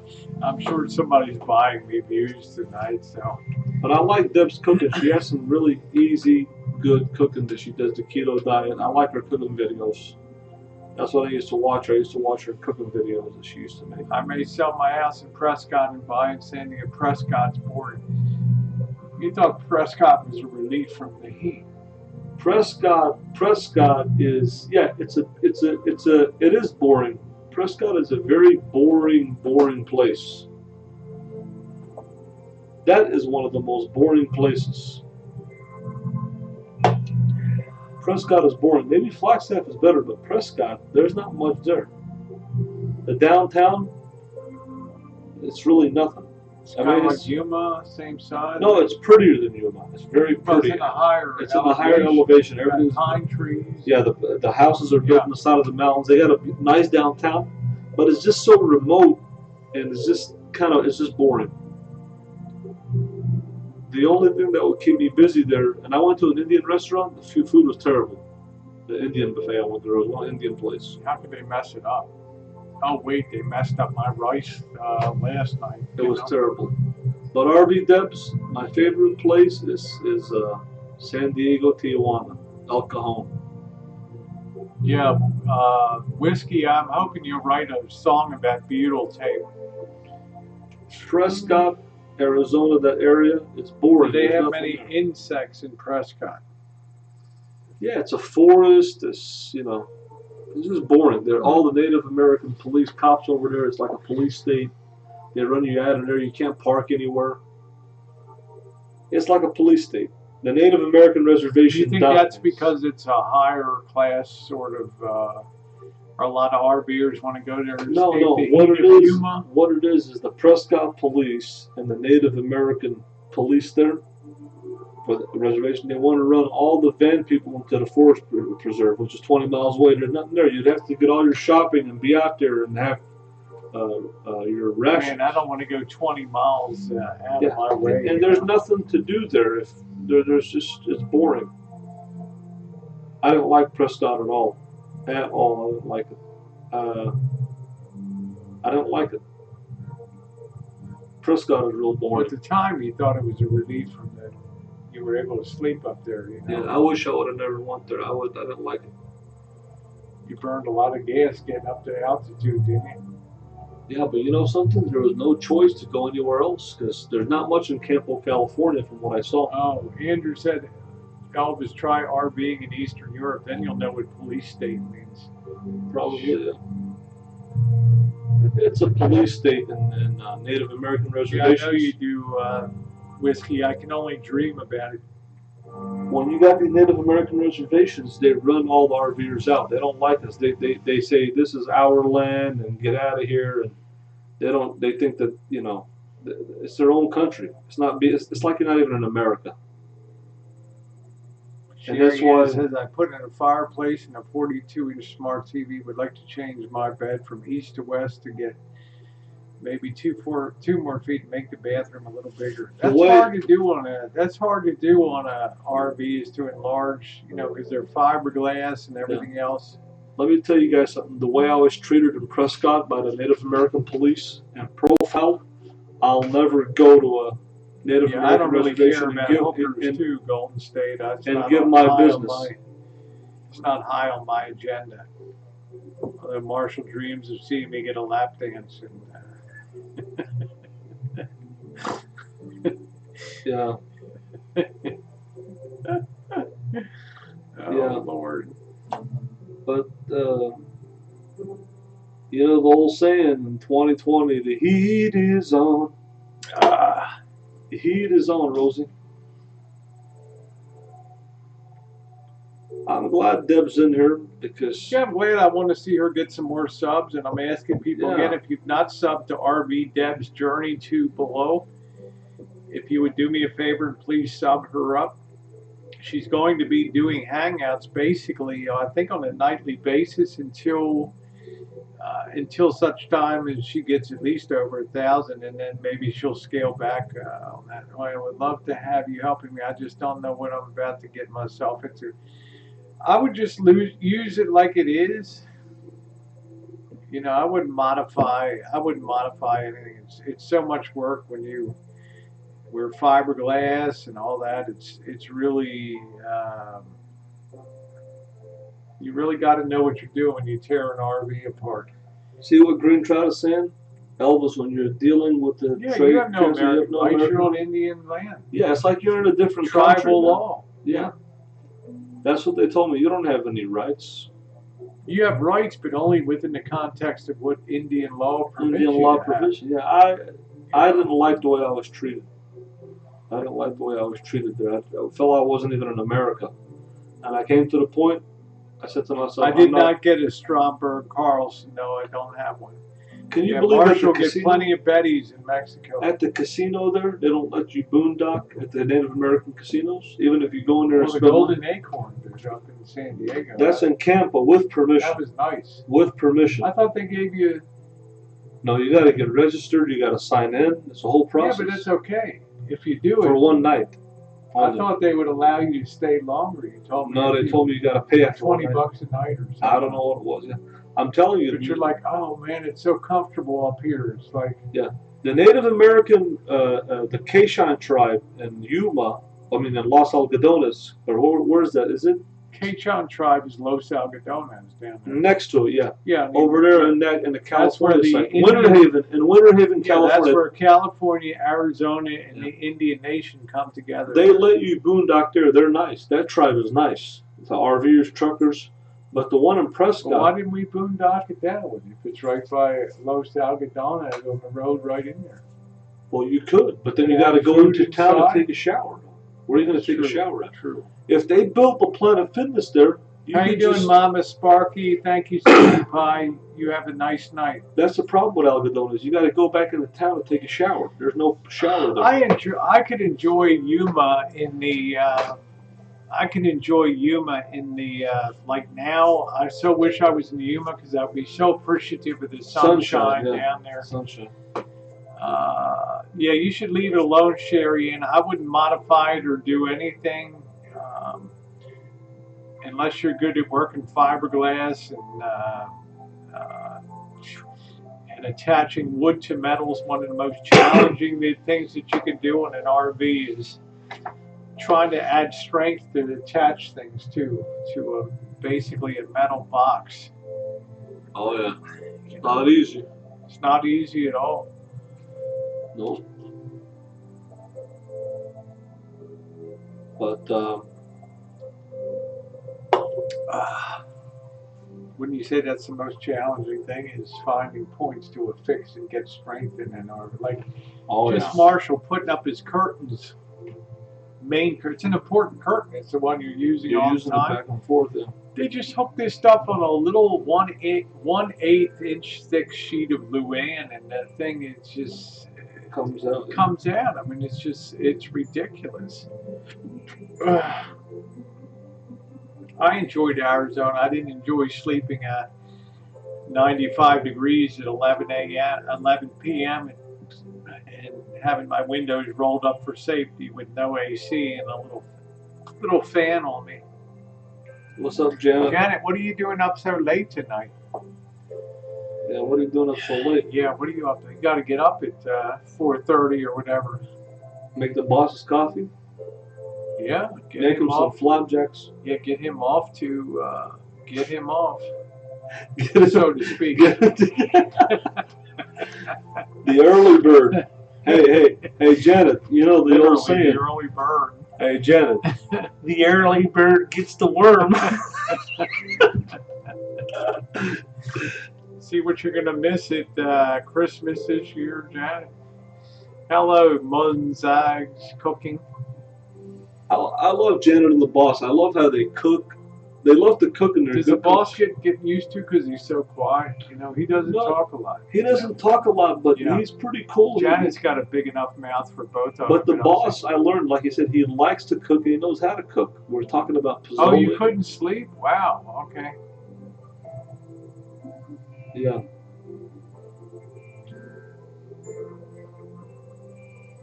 But like I said, it's nice to see RVDebs back. Are you baking a birthday cake? Cool. Somebody from the RV community. They barely ever come in. I'll probably be making his, later, I'll be making his peanut butter cookies tomorrow night. I kind of owe him that for his birthday, so. Actually, what's cooler than curtains is to have the day-night shades. But they're pretty expensive. It shouldn't be. It's just sewing blocking it behind a curtain. Well, they are pretty pricey. But they are pretty cool. You gotta learn how to sew, Marshall.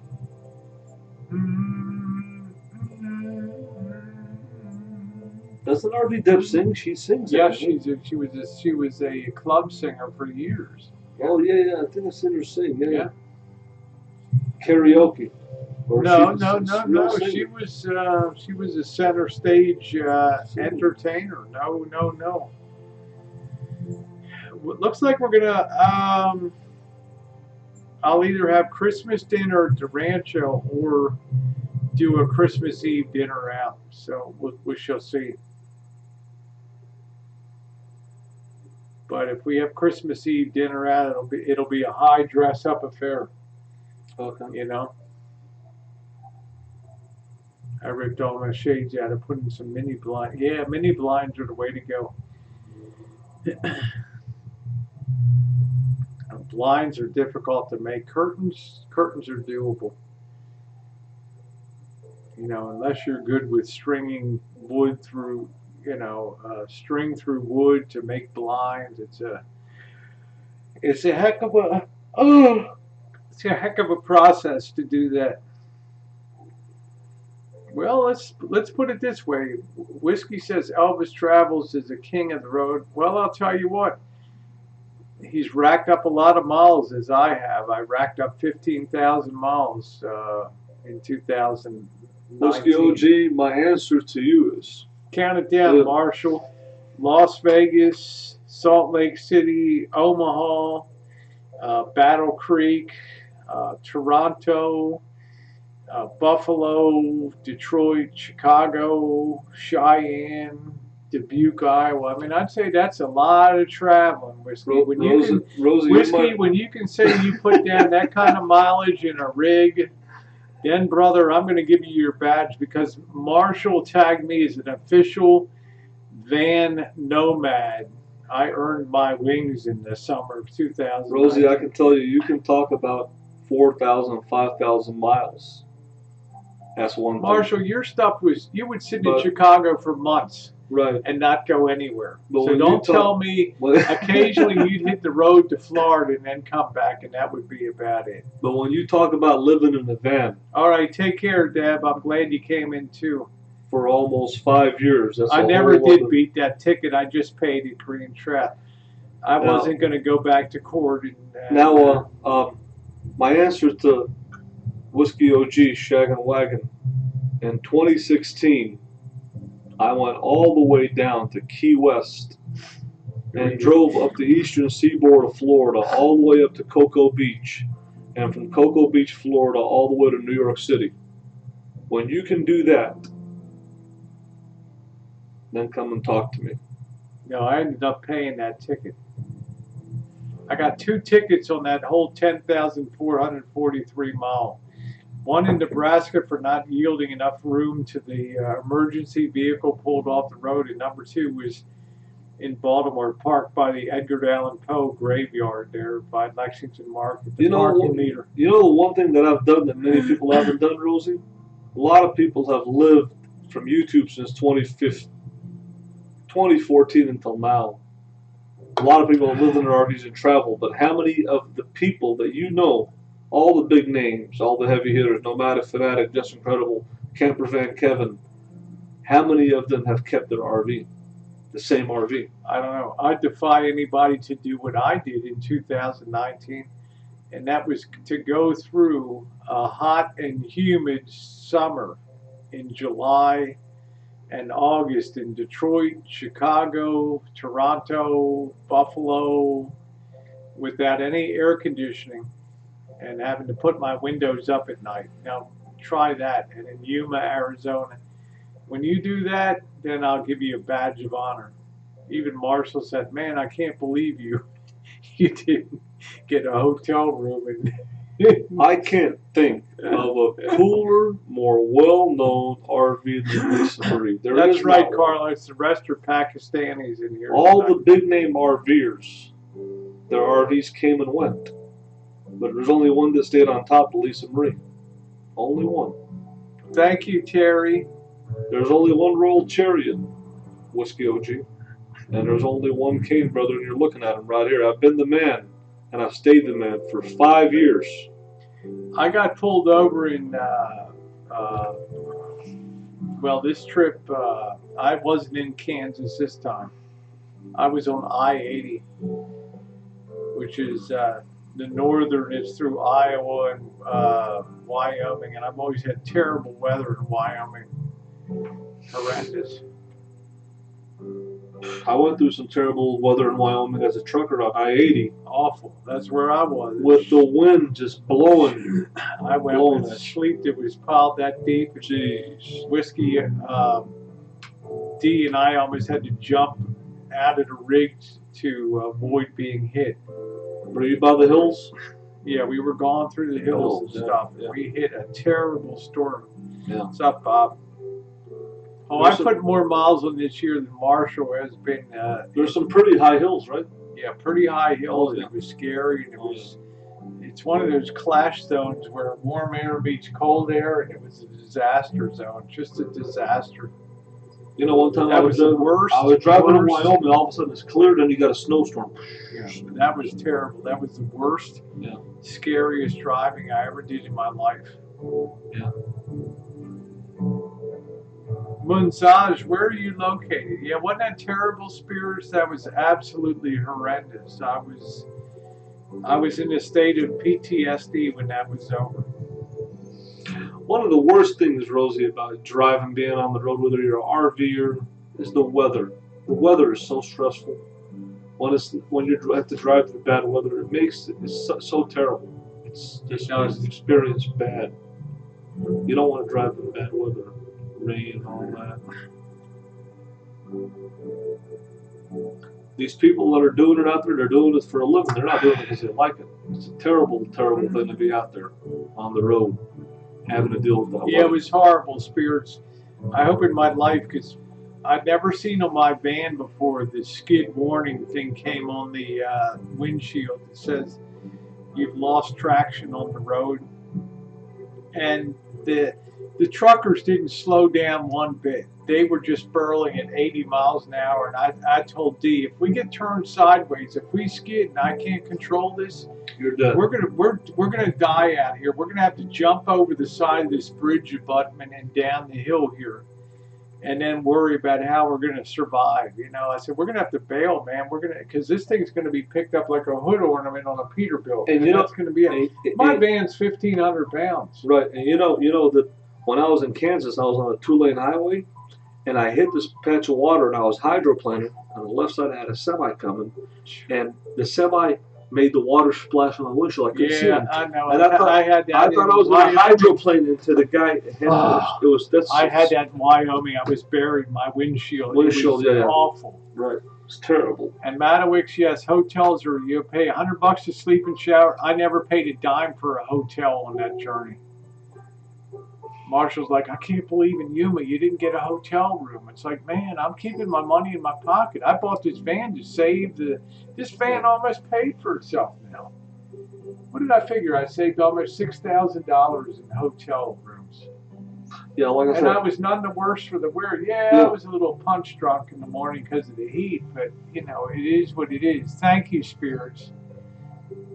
It came out of nowhere and it was frightening, and you could see the clouds. Beetle, please stay posted. Whiskey's just whiskey is just fixated on this. See, when Rosie did that, she was with D-Dubs. I would, if I see bad weather, I'm going to tell Rosie to pull over. I would never push ride myself. with me in bad weather. I would never. I would tell her to pull over. I don't care whatever it costs. I would never. I enjoyed Cheyenne. I enjoyed that. But Wyoming's too wild a weather state for me. It's just stunning how bad the weather. It's like every time I've gone through it, it's been so bad, the weather. You know, Rosie kind of learned her lesson. One thing to drive through traffic and deal with that. Rosie doesn't like to drive. Yeah, probably. That was stupid of me. I mean, Dee's like, pull off. I'm like, bro, where am I going to pull off? I'm not going to pull off on the shoulder. We're going to get nailed by a truck. The truck's got water splashed up on its. I'm a hood ornament on a Peterbilt, right? The truck drivers are. Yeah, there was nowhere to pull over, spirits. Nowhere to pull over there. And the rig was just being buffeted, and D was ashen. I mean, D was just white as a ghost. I was so happy to get to just to get through that. It was to get to Omaha or wherever we went to. What is that? Kearney, Nebraska that night. It's terrible. I-80 is the worst. I-40 is not as bad. Yeah, 70 is pretty cool. You don't have a lot of truckers on 70, but 80 is a nightmare. I-80, when you're going through industrial places and a zillion, I'd rather drive through Chicago than deal with that crap, or Detroit. I didn't think Detroit traffic was anything. Yeah, they drove fast, but traffic moved. Yeah. Chicago was nothing. I never hit a traffic jam in Chicago. Yeah, just being on the road for 2 months and driving as a trucker. Traffic in Santa Rosa. I feel sorry for those guys that got to do that job. It's a job that it's bad. Man, it's bad. It's a bad quality of life, man. It really is. It's a tough job, man.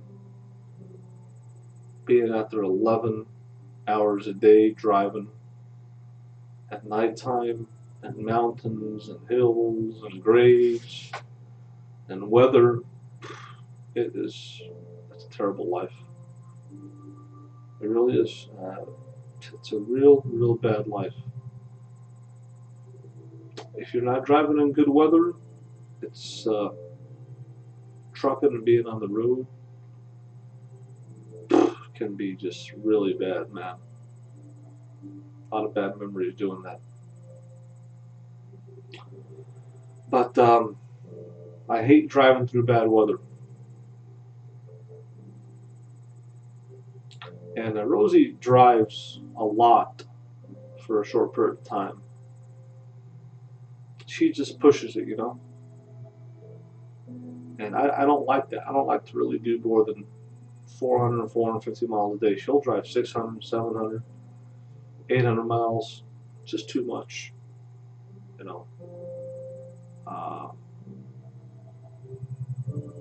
yeah, I don't know. Being on the road takes a toll on you.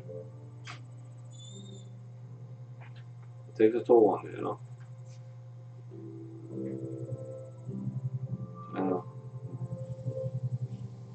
And that's the problem with trucking.